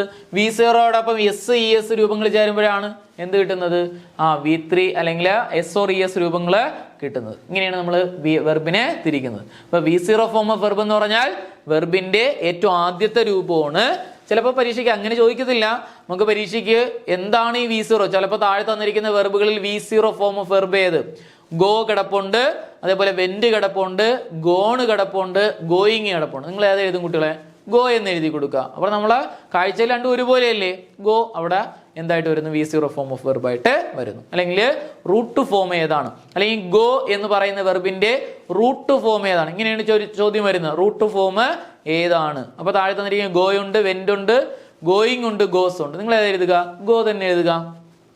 ക്ലിയർ ആണല്ലോ? അപ്പൊ വെർബിന്റെ ക്ലാസിഫിക്കേഷൻസ്. കുട്ടികളെ അടുത്ത ഈ വെർബുകൾ ഉണ്ടല്ലോ, അതായത് തന്നിരിക്കുന്ന വെർബിന് പല പേരുകൾ വിളിക്കാറുണ്ട്. അതിന്റെ ഉപയോഗം അനുസരിച്ച് അവയ്ക്ക് പല പേരുകളുണ്ട്. അതിൽ ഒന്നാമത്തെ ക്ലാസിഫിക്കേഷനാണ് ട്രാൻസിറ്റീവ് വെർബുകളും ഇൻട്രാൻസിറ്റീവ് വെർബുകളും. ഇപ്പൊ നിങ്ങൾക്ക് ചോദ്യം ഇങ്ങനെയാണ് വരുന്നത്, തന്നിരിക്കുന്നതിലെ ട്രാൻസിറ്റീവ് വെർബ് ഏത്? തന്നിരിക്കുന്ന സെന്റൻസിലെ ഇൻട്രാൻസിറ്റീവ് വെർബ് ഏത്? അല്ലെങ്കിൽ താഴെ തന്നിരിക്കുന്ന ഓപ്ഷനിലെ ട്രാൻസിറ്റീവ് വെർബ് ഏത്? അല്ലെങ്കിൽ ഇൻട്രാൻസിറ്റീവ് ഏത്? അല്ലെങ്കിൽ താഴെ തന്നിരിക്കുന്ന സെന്റൻസിലെ ട്രാൻസിറ്റീവ് വെർബ് ഉപയോഗിച്ചിരിക്കുന്ന സെന്റൻസ് ഏത്? അല്ലെങ്കിൽ ഇൻട്രാൻസിറ്റീവ് വെർബ് ഉപയോഗിച്ചിരിക്കുന്ന സെന്റൻസ് ഏത്? അപ്പോൾ നമ്മൾ പഠിക്കേണ്ടത് എന്താണ് ഈ ട്രാൻസിറ്റീവ്, എന്താണ് ഇൻട്രാൻസിറ്റീവ് പഠിക്കുക. നോക്ക്, ഒബ്ജക്റ്റ് ഉള്ള സെന്റൻസിൽ വരുന്ന വെർബുകൾക്ക് പറയുന്ന പേര് ട്രാൻസിറ്റീവ്. അതായത് ഒരു സെന്റൻസിൽ വെർബിന്റെ തൊട്ടടുത്തായിട്ട് ഒരു ഒബ്ജക്റ്റ് വന്നിട്ടുണ്ടെങ്കിൽ അതിന് പറയുന്ന ആ വെർബുകൾക്ക് പറയുന്ന പേര് ട്രാൻസിറ്റീവ്. അല്ലെങ്കിലോ ഒബ്ജക്റ്റ് ഇല്ലാത്ത സെന്റൻസിൽ വരുന്ന വെർബുകൾക്ക് പറയുന്ന പേര് ഇൻട്രാൻസിറ്റീവ്. അപ്പൊ എങ്ങനെ പഠിക്കാം? ഒബ്ജക്റ്റ്, അതായത് നമുക്ക് പാസീവ് വോയിസ് എഴുതാൻ പറ്റുന്ന സെന്റൻസുകളിലെ വെർബുകൾക്ക് പറയുന്ന പേര് ട്രാൻസിറ്റീവ്. പാസീവ് വോയിസ് പഠിച്ചവരായിട്ടാണ് അങ്ങനെ പറഞ്ഞു തരുന്നത്. അല്ലെങ്കിൽ പാസീവ് വോയിസ് എഴുതാൻ പറ്റാത്ത സെന്റൻസുകളിലെ വെർബുകൾക്ക് പറയുന്ന പേര് ഇൻട്രാൻസിറ്റീവ്. എളുപ്പമല്ലേ? അപ്പൊ ഒബ്ജക്റ്റ് ഉള്ള സെന്റൻസിൽ വരുന്ന വെർബുകൾക്ക് പറയുന്ന പേര് ട്രാൻസിറ്റീവ്, ഒബ്ജക്റ്റ് ഇല്ലാത്ത സെന്റൻസിൽ വരുന്ന വെർബുകൾക്ക് പറയുന്ന പേര് ഇൻട്രാൻസിറ്റീവ്. ഒരു എളുപ്പ വഴിയും കൂടെ പറഞ്ഞു തരാം കുട്ടികളെ. ഈ വെർബിനോട്, നിങ്ങൾക്ക് തന്നിരിക്കുന്ന വെർബിനോട് ആരെ അല്ലെങ്കിൽ എന്തിനെ, ആരെ അല്ലെങ്കിൽ ഇത് ചെയ്യുന്നൂടെ എന്തിനെ, കുട്ടികളെ ആരെ അല്ലെങ്കിൽ എന്തിനെ എന്ന് ഒരു ചോദ്യം തന്നിരിക്കുന്ന വെർബിനോട് ചോദിച്ചാൽ അത് ഉത്തരം നൽകാൻ ആ വെർബിന് പറ്റുമെങ്കിൽ ആ വെർബ് ട്രാൻസിറ്റീവ്, ഉത്തരം നൽകാത്ത വെർബുകൾ ഇൻട്രാൻസിറ്റീവ്. ആ ഉത്തര സെന്റൻസ് തന്നെ കിടപ്പുണ്ടായിരിക്കും. നമുക്ക് ചുമ്മാ വെർബുകൾ പറഞ്ഞു നോക്കാം. അപ്പൊ ട്രാൻസിറ്റീവ് അല്ലെങ്കിൽ ഇൻട്രാൻസിറ്റീവ് എന്താന്ന് പറഞ്ഞു? ഒബ്ജക്റ്റ് ഉള്ള സെന്റൻസിൽ വരുന്ന വെർബുകൾക്ക് പറയുന്ന പേര് ട്രാൻസിറ്റീവ്, ഒബ്ജക്റ്റ് ഇല്ലാത്ത സെന്റൻസിൽ വരുന്ന വെർബുകൾക്ക് പറയുന്ന പേര് ഇൻട്രാൻസിറ്റീവ്. അല്ലെങ്കിൽ ഒരു എളുപ്പവഴി ഇങ്ങനെ പറഞ്ഞു, പാസീവ് വോയിസ് എഴുതാൻ പറ്റുന്ന സെന്റൻസുകളിലെ വെർബിനെ ട്രാൻസിറ്റീവ് എന്ന് പറയാം. പാസീവ് വോയിസ് എഴുതാൻ പറ്റാത്ത വെർബിലെ സെന്റൻസുകൾക്ക് അല്ലെങ്കിൽ വെർബുകൾക്ക്, സെന്റൻസിലെ വെർബുകൾക്ക് പറയുന്ന പേര് ഇൻട്രാൻസിറ്റീവ്. അതുമല്ലെങ്കിൽ എങ്ങനെ പറയാം? ആ വെർബിനോട് ചോദ്യം ചോദിക്കുക, ആരെ എന്ന് ചോദിക്കുക. അതല്ലെങ്കിൽ എന്തിനെ എന്ന് ചോദിച്ചാൽ ആ വെർബ് തിരിച്ചൊരു മറുപടി പറയാൻ പറ്റുന്ന വെർബുകളാണെങ്കിൽ ട്രാൻസിറ്റീവ്, പറയാൻ പറ്റില്ലെങ്കിൽ ഇൻട്രാൻസിറ്റീവ്. നോക്ക്, ലവ് നിങ്ങൾ പറഞ്ഞു നോക്കിയാണ്, ആരെ സ്നേഹിച്ചു, എന്തിനെ സ്നേഹിച്ചു. തിരിച്ചു പറയാണ്, ഞാൻ എന്ത് ചെയ്യുന്നോടെ ഇന്നതിനെ സ്നേഹിച്ചു, ഞാൻ എന്ത് ചെയ്യുന്നോടെ അല്ലെങ്കിൽ പൂച്ചയെ സ്നേഹിച്ചു, പട്ടിയെ സ്നേഹിച്ചു. ഇങ്ങനെ ഉത്തരം പറയാൻ പറ്റുന്നില്ലേ ആ വെർബിന്? അതുകൊണ്ട് അത് ട്രാൻസിറ്റീവ്. ഓക്കെ. അതേപോലെ ആംഗ്രി, ആരെ ദേഷ്യം വന്നു, അല്ലെങ്കിൽ ആംഗ്രി ദേഷ്യം എന്നാണ്, എന്തിനെ ദേഷ്യം വന്നു. ഉത്തരം ഉണ്ടാവും കുട്ടികളെ, ആരെ എന്തിനെ. ആരോടെന്ന് ചോദിച്ചാൽ ഉത്തരമുണ്ട്. നമ്മൾ ആരെ എന്തിനെ എന്ന രീതിയിൽ തന്നെ ചോദിക്കണം. ഇത് രണ്ടിൽ ഏതെങ്കിലും ഒരു വാക്കിന്റെ രീതിയിൽ ചോദിച്ചാൽ ഉത്തരം കിട്ടുന്നത് ട്രാൻസിറ്റീവ്, ഉത്തരം കിട്ടാത്തത് ഇൻട്രാൻസിറ്റീവ്. ആരെ ദേഷ്യം, എന്തിനെ ദേഷ്യം, ഉത്തരം ഉണ്ടാവും. അത് എന്ത് ചെയ്യുന്നോടെ ഇൻട്രാൻസിറ്റീവ്. ഇനി ഗോ നിങ്ങൾ പറഞ്ഞു നോക്കുക, ആരെ പോയി, എന്തിനെ പോയി, ഉത്തരം ഉണ്ടാവും. എന്ത് ചെയ്യുന്നു? സ്കൂളിൽ പോയെന്ന് പറയാം. ആരെന്ന് ചോദിച്ചാൽ തിരിച്ചങ്ങനെ മറുപടി പറയാൻ പറ്റുമോ? ഇല്ല. എങ്ങോട്ട് പോയെന്ന് ചോദിച്ചാൽ മറുപടി പറയാം. ആരെ അല്ലെങ്കിൽ എന്തിനെ ചോദിച്ചാൽ മറുപടി പറയാൻ പറ്റുമോ? ഇല്ല. അതുകൊണ്ട് ഗോ എന്ന് പറയുന്നത് ഇൻട്രാൻസിറ്റീവ് ആണ്. ലാഫ് നോക്കുക, ആരെ ചിരിച്ചു, എന്തിനെ ചിരിച്ചു. ആരെ നോക്കി ചിരിച്ചു എന്ന് ചോദിച്ചാൽ ഉത്തരവുണ്ട്. അപ്പൊ ആരെ അല്ലെങ്കിൽ എന്തിനെ ചോദിച്ചാൽ ഉത്തരം ഉണ്ടാവും? ഇല്ല. അത് എന്താണെന്ന് പറയാം? ഇൻട്രാൻസിറ്റീവ് ആണെന്ന് പറയാം. ഓക്കെ, കിട്ടുമല്ലോ. അപ്പൊ ട്രാൻസിറ്റീവ്, ഇൻട്രാൻസിറ്റീവ്. ഓക്കെ. ലവ് എന്ന് പറയുന്നത് മേക്ക്, ട്രാൻസിറ്റീവിന് ഇൻട്രാൻസിറ്റീവിന് എക്സാമ്പിൾ നോക്കിയേ. മേക്ക്, ആരെ ഉണ്ടാക്കി, എന്തിനെ ഉണ്ടാക്കി. കേക്ക് ഉണ്ടാക്കി, അല്ലെങ്കിൽ ജ്യൂസ് ഉണ്ടാക്കി, ബിരിയാണി ഉണ്ടാക്കി, പറയാൻ പറ്റില്ല തിരിച്ച്. അതുകൊണ്ട് ട്രാൻസിറ്റീവ്. ലവ്, ആരെ സ്നേഹിച്ചു, എന്തിനെ സ്നേഹിച്ചു. ഞാൻ കുഞ്ഞുങ്ങളെ സ്നേഹിച്ചു, കുടുംബം സ്നേഹിച്ചു എന്നൊക്കെ പറയാൻ വേണ്ടി പറ്റുന്നു അല്ലേ. റൈറ്റ്, ആരെ എഴുതി, എന്തിനെ എഴുതി. നോവൽ എഴുതി, തിരിച്ച് മറുപടി പറയാൻ പറ്റും നോക്കിയാൽ മതി. നോവൽ എഴുതി, പോയം എഴുതി, കത്ത് എഴുതി പറയാൻ പറ്റുന്നു, അത് ട്രാൻസിറ്റീവ്. ക്ലോസ്, ആരെ അടച്ചു, എന്തിനെ അടച്ചു. ഡോർ അടച്ചു, തിരിച്ച് മറുപടി പറയാൻ പറ്റുന്നു. ഒരു ഉത്തരവും കൂടെ നിങ്ങൾ പറഞ്ഞു നോക്കുക. ഡോർ അടച്ചു, അല്ലെങ്കിൽ അത് ചെയ്തു, അല്ലെങ്കിൽ ഇത് അടച്ചു എന്നൊക്കെ പറയുന്നതുകൊണ്ട് ട്രാൻസിറ്റീവ്. ഇനി വിസിറ്റ്, ആരെ വിസിറ്റ് ചെയ്തു, എന്തിനെ വിസിറ്റ് ചെയ്തു. എന്ത് ചെയ്യുന്നോടെ, ഞാൻ അങ്കിളിനെ വിസിറ്റ് ചെയ്തു, പോലീസിനെ വിസിറ്റ് ചെയ്തു എന്നൊക്കെ നമുക്ക് പറയാൻ പറ്റും. സാ, ആരെ കണ്ടു, എന്തിനെ കണ്ടു. എന്ത് ചെയ്യുന്നു, ഞാൻ സിനിമ കണ്ടു, തിരിച്ചു മറുപടി പറയുന്നു, അതുകൊണ്ട് ട്രാൻസിറ്റീവ്. സോൾവ്, ആരെ പരിഹരിച്ചു, എന്തിനെ പരിഹരിച്ചു. പ്രശ്നം പരിഹരിച്ചു, തിരിച്ചു മറുപടി പറയാൻ പറ്റുന്നു. നമ്മളൊരു മറുപടിയും കൂടെ പറഞ്ഞു നോക്കിയാൽ മതി. പറയാൻ പറ്റുന്നുണ്ടെങ്കിൽ ട്രാൻസിറ്റീവ്. ഇനി ഇൻട്രാൻസിറ്റീവ് ആണെങ്കിൽ അറൈവ്, ആരെ എത്തിച്ചേർന്നു, എന്തിനെ എത്തിച്ചേർന്നു പറയാൻ പറ്റുമോ? എന്ത് ചെയ്യുന്നൂടെ, നമ്മൾ ഇങ്ങനെ ഒരു ഉത്തരം പറയാൻ പറ്റുന്നുണ്ടോ? നിങ്ങൾക്ക് എന്തെങ്കിലും രീതിയിൽ എത്തിച്ചേർന്നു എന്ന രീതിയിൽ ഉത്തരം പറയാൻ പറ്റുന്നുണ്ടോ? ഇല്ല. അപ്പോൾ നമ്മളത് ഇൻട്രാൻസിറ്റീവ് ആണ്. കമ്മ്, ആരെ വന്നു, എന്തിനെ വന്നു പറയാൻ പറ്റുന്നുണ്ടോ? ഇല്ല, അത് ഇൻട്രാൻസിറ്റീവ്. ക്രൈ, ആരെ കരഞ്ഞു, എന്തിനെ കരഞ്ഞു. ആര് കരഞ്ഞു എന്ന് ചോദിച്ചാൽ ഉത്തരം പറയാം. ആരെ അല്ലെങ്കിൽ എന്തിനെന്ന് പറഞ്ഞാൽ തിരിച്ചു മറുപടി അതേ രീതിക്ക് പറയാൻ പറ്റുന്നുണ്ടോ? ഇല്ല, അത് ഇൻട്രാൻസിറ്റീവ്. ഫാൾ, ആരെ വീണു, എന്തിനെ വീണു ഉത്തരം പറയാൻ പറ്റുന്നുണ്ടോ? ഇല്ല. ആര് വീണു അല്ലെങ്കിൽ എന്ത് വീണു എന്ന് ചോദിച്ചാൽ ഉത്തരം പറയാം. ഇനി അത് ഗോ, ആരെ പോയി, എന്തിനെ പോയി ഉത്തരം ഉണ്ടാവും? ഇല്ല. സ്ലീപ്പ്, ആരെ ഉറങ്ങി, എന്തിനെ ഉറങ്ങി ഉത്തരം ഉണ്ടാവും? ഇല്ല. വാക്ക്, ആരെ നടന്നു, എന്തിനെ നടന്നു ഉത്തരമില്ല, അതുകൊണ്ട് ഇൻട്രാൻസിറ്റീവ്. ഓക്കെ. അല്ലെങ്കിൽ ഈ വെർബുകൾക്ക് തൊട്ടടുത്തൊരു നൗൺ ഉണ്ടെങ്കിൽ അത് ട്രാൻസിറ്റീവ്, ആ വെർബുകൾ ട്രാൻസിറ്റീവ്. ഈ വെർബുകൾ കഴിഞ്ഞിട്ട് തൊട്ടടുത്തായിട്ട് ഒരു നൗൺ ഇല്ല എങ്കിൽ ഇൻട്രാൻസിറ്റീവ്. ഓക്കെ. ഇനി അടുത്തത് നോക്കിയേ, ശ്രദ്ധിച്ചേ. അടുത്തതാണ് സ്റ്റേറ്റീവ് ആൻഡ് ഡൈനാമിക് വെർബുകൾ കേട്ടോ. അടുത്ത പേരാണ് അടുത്ത ക്ലാസിഫിക്കേഷൻ പേരാണ് സ്റ്റേറ്റീവ് വെർബുകളും ഡൈനാമിക് വെർബുകളും. അപ്പൊ നമ്മൾ ട്രാൻസിറ്റീവ് ആൻഡ് ഇൻട്രാൻസിറ്റീവ് എന്താണെന്ന് പറഞ്ഞു. ഒബ്ജക്റ്റ് ഉള്ള സെന്റൻസുകളിൽ വരുന്ന വെർബുകൾക്ക് പറയുന്ന പേരാണ് ട്രാൻസിറ്റീവ് വെർബ്. ഒബ്ജക്റ്റ് ഇല്ലാത്ത സെന്റൻസുകളിൽ വരുന്ന വെർബുകൾക്ക് പറയുന്ന പേര് ഇൻട്രാൻസിറ്റീവ്. സ്റ്റേറ്റീവ് എന്ന് പറഞ്ഞാൽ അതേപോലെ അല്ലാണ്ട് നമുക്ക് കണ്ടെത്തുന്ന രീതി എങ്ങനെ പറഞ്ഞു? ആരെ അല്ലെങ്കിൽ എന്തിനെ എന്ന് ചോദിച്ചാൽ ഉത്തരം കിട്ടുന്ന വെർബുകള് ട്രാൻസിറ്റീവ്, ഉത്തരം കിട്ടാത്ത വെർബുകൾ ഇൻട്രാൻസിറ്റീവ്. ഇനി ഇവിടെ പറഞ്ഞേ, അടുത്ത രണ്ടാമത്തെ വെർബുകൾക്ക് പറയുന്ന മറ്റൊരു പേരുകളാണ് സ്റ്റേറ്റീവ് വെർബുകളും ഡൈനാമിക് വെർബുകളും. സ്റ്റേറ്റീവ് വെർബുകളും ഡൈനാമിക് വെർബുകളും. ഓക്കെ. അല്ലെങ്കിൽ സ്റ്റാറ്റിക് വെർബ് എന്ന് പറയാറുണ്ട്. സ്റ്റാറ്റിക് വെർബുകളും ഡൈനാമിക് വെർബ്. നിങ്ങൾക്ക് എങ്ങനെ വേണോ പറയാം. സ്റ്റേറ്റീവ് അല്ലെങ്കിൽ ഡൈനാമിക് വെർബ്. അപ്പോൾ കുട്ടികളെ, എന്താണ് ഈ സ്റ്റേറ്റീവ്, എന്താണ് ഡൈനാമിക്? നമ്മൾ ഈ സൈക്കിളിൻ്റെയൊക്കെ ഡൈനാമോ നിങ്ങൾ കണ്ടിട്ടുണ്ടല്ലോ. ഡൈനാമോ അതിങ്ങനെ പ്രവർത്തിക്കുന്ന കാണൂല, കറങ്ങുന്ന കാണൂല, അതിങ്ങനെ കറങ്ങുകയല്ലേ ചെയ്യുന്നത്, കാണാൻ പറ്റുമല്ലോ നമുക്ക്. അത്രേ ഉള്ളൂ കേട്ടോ, അത് ഓർമ്മയിലിരുന്നാൽ മതി. സ്റ്റേറ്റീവ് വെർബുകൾ എന്ന് പറഞ്ഞു കഴിഞ്ഞാൽ ഫിസിക്കൽ ആക്ഷൻസ്, അതായത് അനങ്ങുന്നു. ഫിസിക്കൽ ആക്ഷൻ നമ്മളിപ്പം ശരീരം അനങ്ങി ചെയ്യുന്ന പ്രവൃത്തികളാണെങ്കിൽ ഡൈനാമിക് വെർബും, എന്നാൽ മെന്റൽ ആക്ഷൻസ് ആണെങ്കിൽ നമ്മളെ ചിന്തയിൽ മാത്രം വരുന്ന പ്രവൃത്തികളാണെങ്കിൽ അതിന് പറയുന്ന പേര് സ്റ്റേറ്റീവ് എന്ന് പറയും. ഇപ്പോൾ ഫിസിക്കൽ ആക്ഷൻസ് ആണെങ്കിൽ എന്ത് ചെയ്യും, നമ്മുടെ ഏതെന്ന് പറയാം, ഡൈനാമിക് വെർബുകളെന്നും. ഇപ്പൊ ഡൈനാമോ പ്രവർത്തിക്കുന്ന നമുക്ക് കാണാൻ പറ്റും. ഇപ്പൊ ഫിസിക്കൽ ആക്ഷൻസ് ആണെങ്കിൽ ഡൈനാമിക് വെർബും, മെന്റൽ ആക്ഷൻസ് ചിന്തയിൽ വരുന്ന പ്രവൃത്തികളാണെങ്കിൽ അതിന് പറയുന്ന പേര് സ്റ്റേറ്റീവ് ആക്ഷൻസും സ്റ്റേറ്റീവ് വെർബുകൾ എന്ന് പറയാം. അപ്പം നമ്മളെ ശരീരം അനങ്ങി ചെയ്യുന്ന പ്രവൃത്തികളാണെങ്കിൽ അതിന് പറയുന്ന പേര് ഡൈനാമിക് ആക്ഷൻസ്. നമ്മളെ ചിന്തകളിൽ മാത്രം വരുന്ന പ്രവൃത്തികളാണെങ്കിൽ അതിന് പറയുന്ന പേര് സ്റ്റേറ്റീവ് വെർബുകൾ എന്ന് പറയാം. ഓർമ്മയിലിരിക്കുമല്ലോ. ഓക്കെ, ഈ സ്റ്റേറ്റീവ് വെർബുകൾ ഉണ്ടല്ലോ കുട്ടികളെ, സ്റ്റേറ്റീവ് വെർബുകൾക്ക് പൊതുവെ ING രൂപത്തിൽ വെർബുകളാക്കാൻ പാടില്ല, അല്ലെങ്കിൽ കാണില്ല. സ്റ്റേറ്റീവ് വെർബുകൾക്ക് ING രൂപത്തിൽ വെർബുകളായിട്ട് ഉപയോഗിക്കാറ് ഇല്ല. ഡൈനാമിക് വെർബുകളാണ് പൊതുവെ എപ്പോഴും ING ആയിട്ട് ഉപയോഗിക്കുന്നത്. സ്റ്റേറ്റീവ് വെർബുകൾ എന്തായിട്ട് ഉപയോഗിക്കാറില്ല, ING ആയിട്ട് ഉപയോഗിക്കാറില്ല. എന്നാൽ ING ആയിട്ട് ഉപയോഗിക്കാറില്ലേന്ന് ചോദിച്ചാൽ ഉണ്ട്. അത് എന്തായിട്ട് ഉപയോഗിക്കണം, ING ആയിട്ട് ഉപയോഗിച്ച് കഴിഞ്ഞാൽ അത് ജെറണ്ട് ആയിട്ട് ഉപയോഗിക്കണം. ജെറണ്ട് എന്ന് പറഞ്ഞു കഴിഞ്ഞാൽ എന്ത് ചെയ്യുന്നു, സെന്റൻസിന്റെ തുടക്ക സ്ഥാനങ്ങളിൽ ING ആയിട്ട് ഈ വാക്കുകൾ ഉപയോഗിക്കാം. അല്ലാണ്ട് ഒരു വെർബ് കൺസ്ട്രക്ഷൻ രീതി എന്ന രീതിയിൽ സ്റ്റേറ്റീവ് നമ്മളെ എന്ത് ചെയ്യുന്നുണ്ട്, നമ്മളെ ചിന്തയിൽ വരുന്ന പ്രവൃത്തികളെ ഒരു വെർബായിട്ട് ഉപയോഗിക്കാറില്ല, അധികം ഉപയോഗിക്കാറില്ല. ഓർമ്മയിലിരിക്കുക. ഓക്കെ, അപ്പോൾ ഫിസിക്കൽ ആക്ഷൻസിന് പറയുന്ന പേര് ഡൈനാമിക്, മെന്റൽ ആക്ഷൻസിന് പറയുന്ന പേര് സ്റ്റേറ്റീവ്. ഓക്കെ, നടക്കുന്നു, ഞാൻ മലയാളത്തിൽ പറയാം. നടക്കുന്നു, അത് ഫിസിക്കൽ ആക്ഷൻ ആണ്, മെന്റൽ ആക്ഷൻ ആണ്. ശരീരം അനങ്ങി ചെയ്യുന്ന പ്രവൃത്തിയാണ്.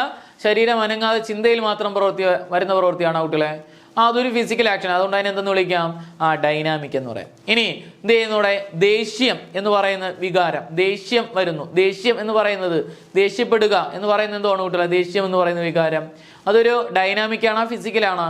ദേഷ്യം നമ്മള് ആദ്യം ചിന്തയിലാണ് വരുന്നത്. അതുകൊണ്ടാണ് കണ്ണൊക്കെ തള്ളി വരുന്നതും മുഖം ചുമക്കുന്നതും നമ്മുടെ ശരീരം വിറയ്ക്കുന്നതൊക്കെ ചെയ്യുന്നത് ദേഷ്യം വരുന്നതിന്റെ ഭാഗം. നമ്മൾ ചിന്തയിലാണ് ആദ്യം വരുന്നത്. ഒരാളോട് ഇപ്പൊ എന്നോട് നിങ്ങൾക്കൊരു ദേഷ്യം തോന്നുന്നു, അപ്പൊ നിങ്ങൾക്കത് ആദ്യം മൈൻഡിൽ ആ ദേഷ്യം വരും, എന്നിട്ടല്ലേ നിങ്ങൾ കൈകൊണ്ട് പ്രവർത്തിക്കുകയുള്ളൂ.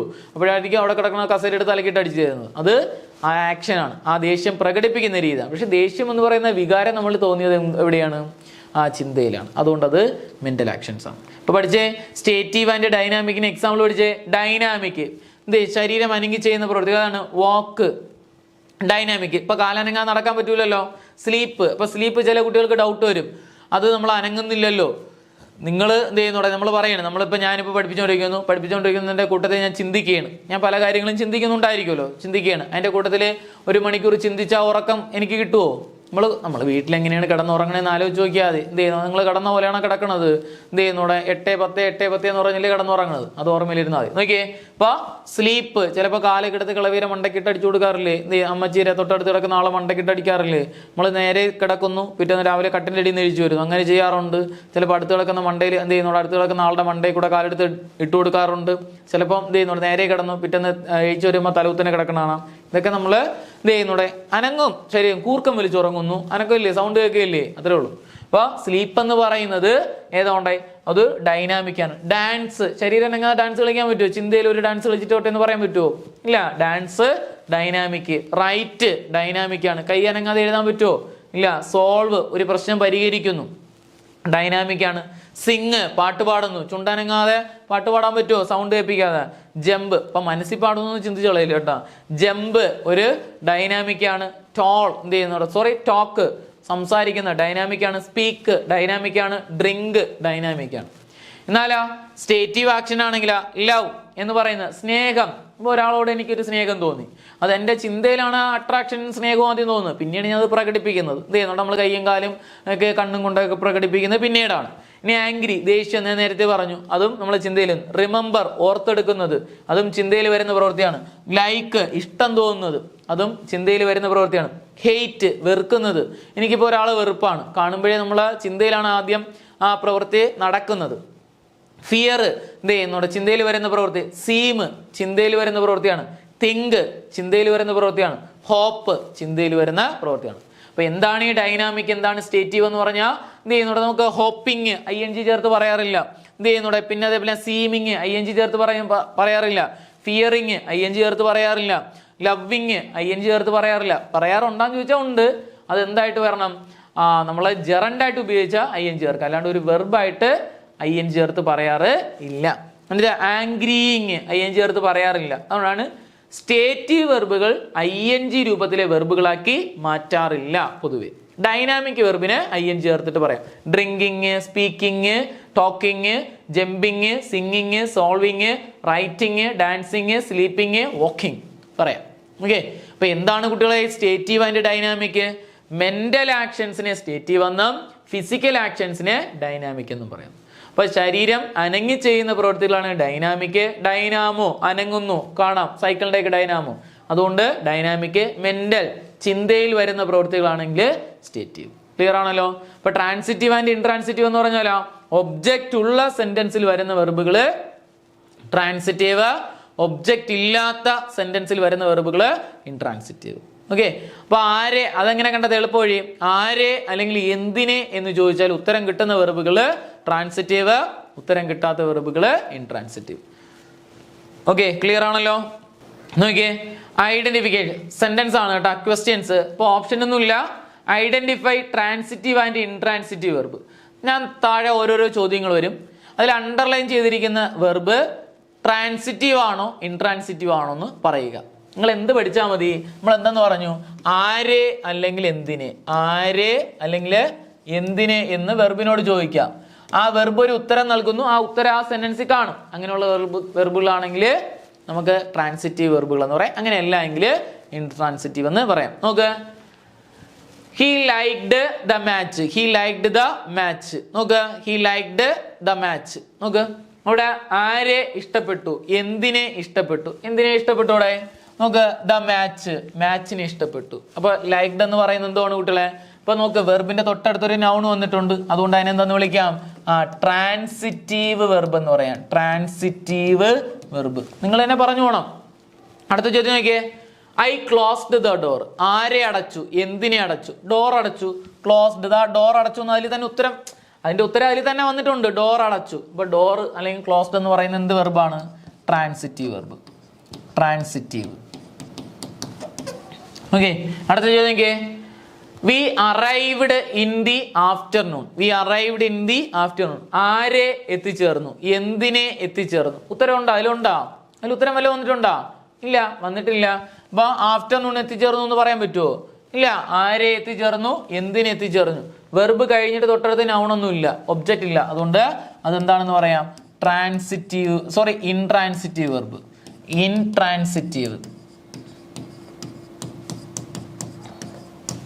ഇൻട്രാൻസിറ്റീവ്. ഇതിന് പാസീവ് വോയിസ് എഴുതാനും പറ്റൂല. ഇതിന്റെ പാസീവ് വോയിസ് എഴുതി നോക്കിയാൽ നിങ്ങൾക്ക് പറ്റൂല. ഈ രണ്ട് സെന്റൻസിനും പാസീവ് വോയിസ് എഴുതാൻ വേണ്ടി പറ്റും. വേണമെന്നുള്ളവർക്ക് പാസീവ് വോയിസ് കുറച്ചും കൂടെ കുറച്ചും കൂടെ ബലപ്പെടാൻ വേണ്ടിയിട്ട് ഈ ചോദ്യങ്ങളൊന്ന് പാസീവ് ഒന്ന് എഴുതി നോക്കിയാൽ മതി. ട്രാൻസിറ്റീവ് വെർബുകൾ വരുന്ന സെന്റൻസുകളുടെ പാസീവ് എഴുതി നോക്കുക. ഇതിന്റെ പാസീവ് എഴുതുമ്പോൾ നമുക്ക് കിട്ടൂല. അടുത്ത ചോദ്യം നോക്കിയേ, your dog barks a lot. Your dog barks a lot. നോക്ക്, ബാർക്സ് എ ടൈപ്പ് വെർബാണ്. ആരെ കുരച്ചു, എന്തിനെ കുരച്ചു. ഉത്തരം ഉണ്ടാ? എ ലോട്ട് എന്ന് പറയാൻ പറ്റുമോ വളരെ? ഇതിന് ശേഷം വരുന്ന വെർബ് പറയാൻ പറ്റുമോ? ഭാഗം പറയാൻ പറ്റൂല. അതുകൊണ്ട് അത് ഇൻട്രാൻസിറ്റീവ് ആണ്. ഇൻട്രാൻസിറ്റീവ്. പക്ഷെ ആര് കുരച്ചു എന്ന് ചോദിച്ചു കഴിഞ്ഞാൽ ഡോഗ് എന്ന് പറയാം. ആരെ അല്ലെങ്കിൽ എന്തിനേം തന്നെ ചോദിക്കണം. അടുത്ത ചോദ്യം നോക്കിയേ, ഹി അല്ലെങ്കിൽ she visited me at school. She visited me at school. Visited ഏത് തരം വെർബ് എന്നാണ് ചോദിച്ചിരിക്കുന്നത്? വിസിറ്റഡ്. നോക്ക്, ആരെ വിസിറ്റ് ചെയ്തു, എന്തിനെ വിസിറ്റ് ചെയ്തു? മീ, എന്നെ വിസിറ്റ് ചെയ്തു. മീ എന്ന അവിടെ ഉത്തരവുണ്ട്. അതുകൊണ്ട് അതിനെന്തെന്ന് പറയാം? Transitive verb. Transitive. Transitive verb. അടുത്ത് നോക്കിയേ, she was crying all the day. She was crying all the day. ആരെ കരഞ്ഞു, എന്തിനെ കരഞ്ഞു. ഉത്തരവുണ്ട് അവിടെ? ഇത് ചെയ്യുന്നുണ്ട്, ഉത്തരവില്ല. ആര് കരഞ്ഞു ചോദിച്ച ഉത്തരവുണ്ട്. പക്ഷെ ആരെ അല്ലെങ്കിൽ എന്തിനെ രീതി ചോദിച്ചപ്പം ഈ ക്രൈയിങ്ങിന് ശേഷമുള്ള ഏതെങ്കിലും വാക്ക് ഉത്തരമായിട്ട് വരുന്നുണ്ടോ? അങ്ങനെ നോക്കിയാൽ വെർബിന് ശേഷമുള്ള ഏതെങ്കിലും വാക്ക് ഉത്തരമായിട്ട് വരുന്നുണ്ടോ? ഇല്ല. അതുകൊണ്ട് അതിനെന്തെന്ന് പറയാം? Intransitive verb. Intransitive. Intransitive. Okay, അടുത്ത ചോദ്യം നോക്കിയേ, we showed her the photo album. We showed her the photo album. ആരെ കാണിച്ചു, എന്തിനെ കാണിച്ചു? അവിടെ ഉത്തരവുണ്ട്, ഹെർ, അവളെ കാണിച്ചു. നോക്ക്, അതുകൊണ്ട് ഷോഡ് എന്ന് പറയുന്നത് എന്ത് വെർബാണ്? ട്രാൻസിറ്റീവ്. ഷോഡ് എന്ന് പറയുന്നത് ട്രാൻസിറ്റീവ് വെർബാണ്. ഓക്കെ, അടുത്ത ചോദ്യം നോക്കിയേ. The doctor advised me to exercise regularly. കണ്ടല്ല, ആരെ അഡ്വൈസ് ചെയ്തു, എന്തിനെ അഡ്വൈസ് ചെയ്തു? എന്ത് ചെയ്യുന്നു? നീ എന്നെ അഡ്വൈസ് ചെയ്തു. അതുകൊണ്ട് അതെന്ത് വെർബാണെന്ന് പറയാം? ട്രാൻസിറ്റീവ് വെർബാണെന്ന് പറയാം. ട്രാൻസിറ്റീവ്. ഓക്കെ, അടുത്ത ചോദ്യം നോക്കിയേ. It was raining at that time. It was raining at that time. നിങ്ങൾ എന്നെ പറഞ്ഞു നോക്ക്. ആരെ പെയ്തു? റെയിനിങ് എന്ന് പറഞ്ഞാൽ മഴ പെയ്യുക. എന്തിനെ പെയ്തു? ഉത്തരം ഉണ്ടാ? ഇല്ല. അതിനുശേഷമുള്ള ഒരു വാക്ക് ഉത്തരമായിട്ട് പറയാൻ പറ്റുന്നില്ല.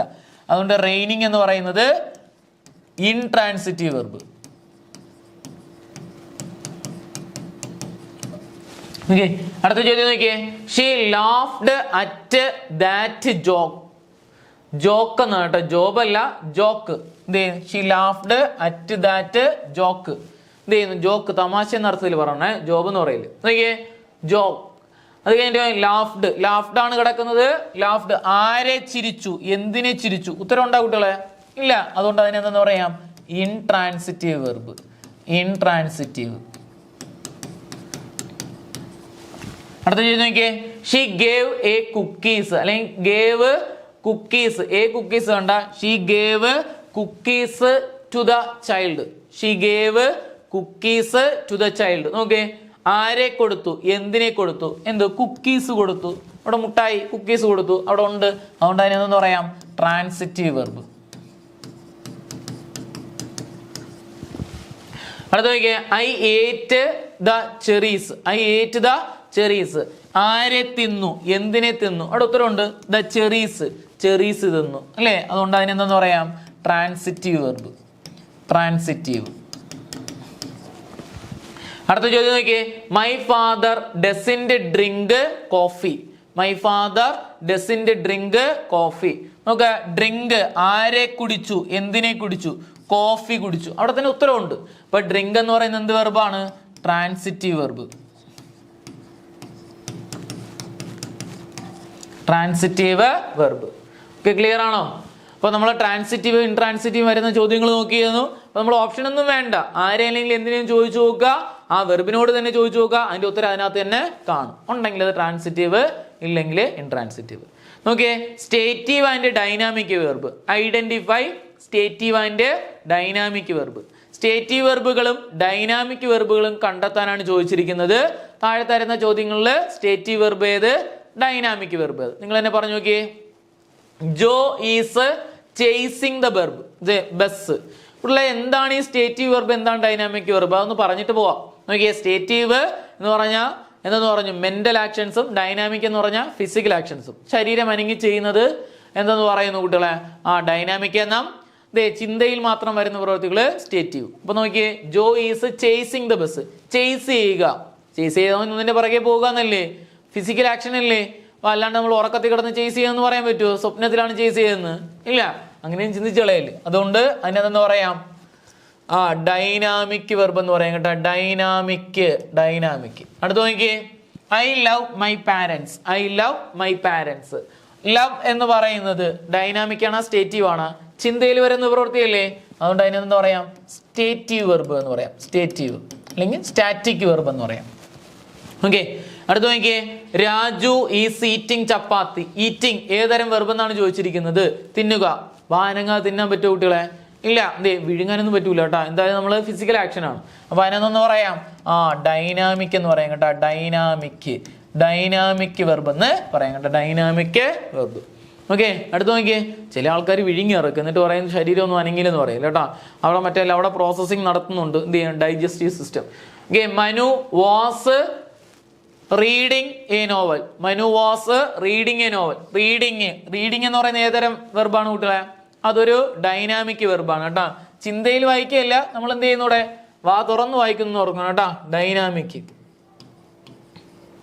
Dynamic verb. അടുത്ത് നോക്കിയേ, ഐ ഹെയ്റ്റ് ചപ്പാത്തി. ഹെയ്റ്റ് വെറുക്കുക. അപ്പോൾ വെറുപ്പ് എന്ന് പറഞ്ഞു കഴിഞ്ഞാൽ നമ്മൾ ചിന്തയിലല്ലേ വരുന്നത്. പിന്നെയാണ് വേണ്ട അമ്മച്ചി എന്ന് പറയണത്.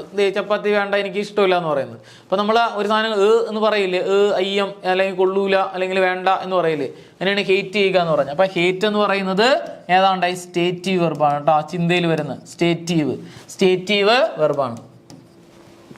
അടുത്ത് നോക്കിയേ, Raju sleeps at night. Sleeping എന്ന് പറയുന്നത് സ്ലീപ്സ് അറ്റ് നൈറ്റ്. അത് എന്ത് പറയാം, കൂർക്കം വലിച്ചുറങ്ങും എന്ന് ഓർക്കുക. അപ്പൊ സ്ലീപ്സ് എന്ന് പറയുന്നത് അതൊരു ഡൈനാമിക് വെർബാണ് കേട്ടോ. ഡൈനാമിക് വെർബാണ്. ഓക്കെ, അടുത്ത ചോദ്യം നോക്കിയേ, ഐ ലൈക്ക് ആപ്പിൾ. ലൈക്ക് എന്ന് പറയുന്നതുകൊണ്ട് ചിന്തയിൽ പറയുന്ന പ്രവൃത്തിയല്ലേ. അപ്പൊ എന്നിട്ടാണ് നമ്മൾ എന്ത് ചെയ്യുന്നൂടെ അതിനെ മുഴുവൻ എടുത്ത് വിഴുങ്ങണത്. അപ്പോൾ ചിന്തയിൽ വരുന്ന പ്രവൃത്തി ആയതുകൊണ്ട് ലൈക്ക് എന്ന് പറയുന്നത് ഏത് വെർബാണ്? സ്റ്റേറ്റീവ് വെർബാണ് കേട്ടോ. സ്റ്റേറ്റീവ് വെർബാണ്. അടുത്ത് നോക്കിയേ, Manu is going to school. Going പോകുക എന്ന് പറയുന്നത് നടന്നല്ലേ പോകാൻ പറ്റൂ, അല്ലെങ്കിൽ നമ്മൾ ശരീരം അനങ്ങാതെ പോകാൻ പറ്റൂലല്ല. നമ്മൾ ഉറക്കത്തിൽ കിടന്നുകൊണ്ട് സ്വപ്നത്തിൽ സ്കൂളിൽ പോയിരുന്നാൽ കിട്ടുമോ? ഇല്ല. അതുകൊണ്ട് ഗോയിങ് എന്ന് പറയുന്നത് ഡൈനാമിക് ആണ്. കേട്ടാ, ഡൈനാമിക് വെർബ്.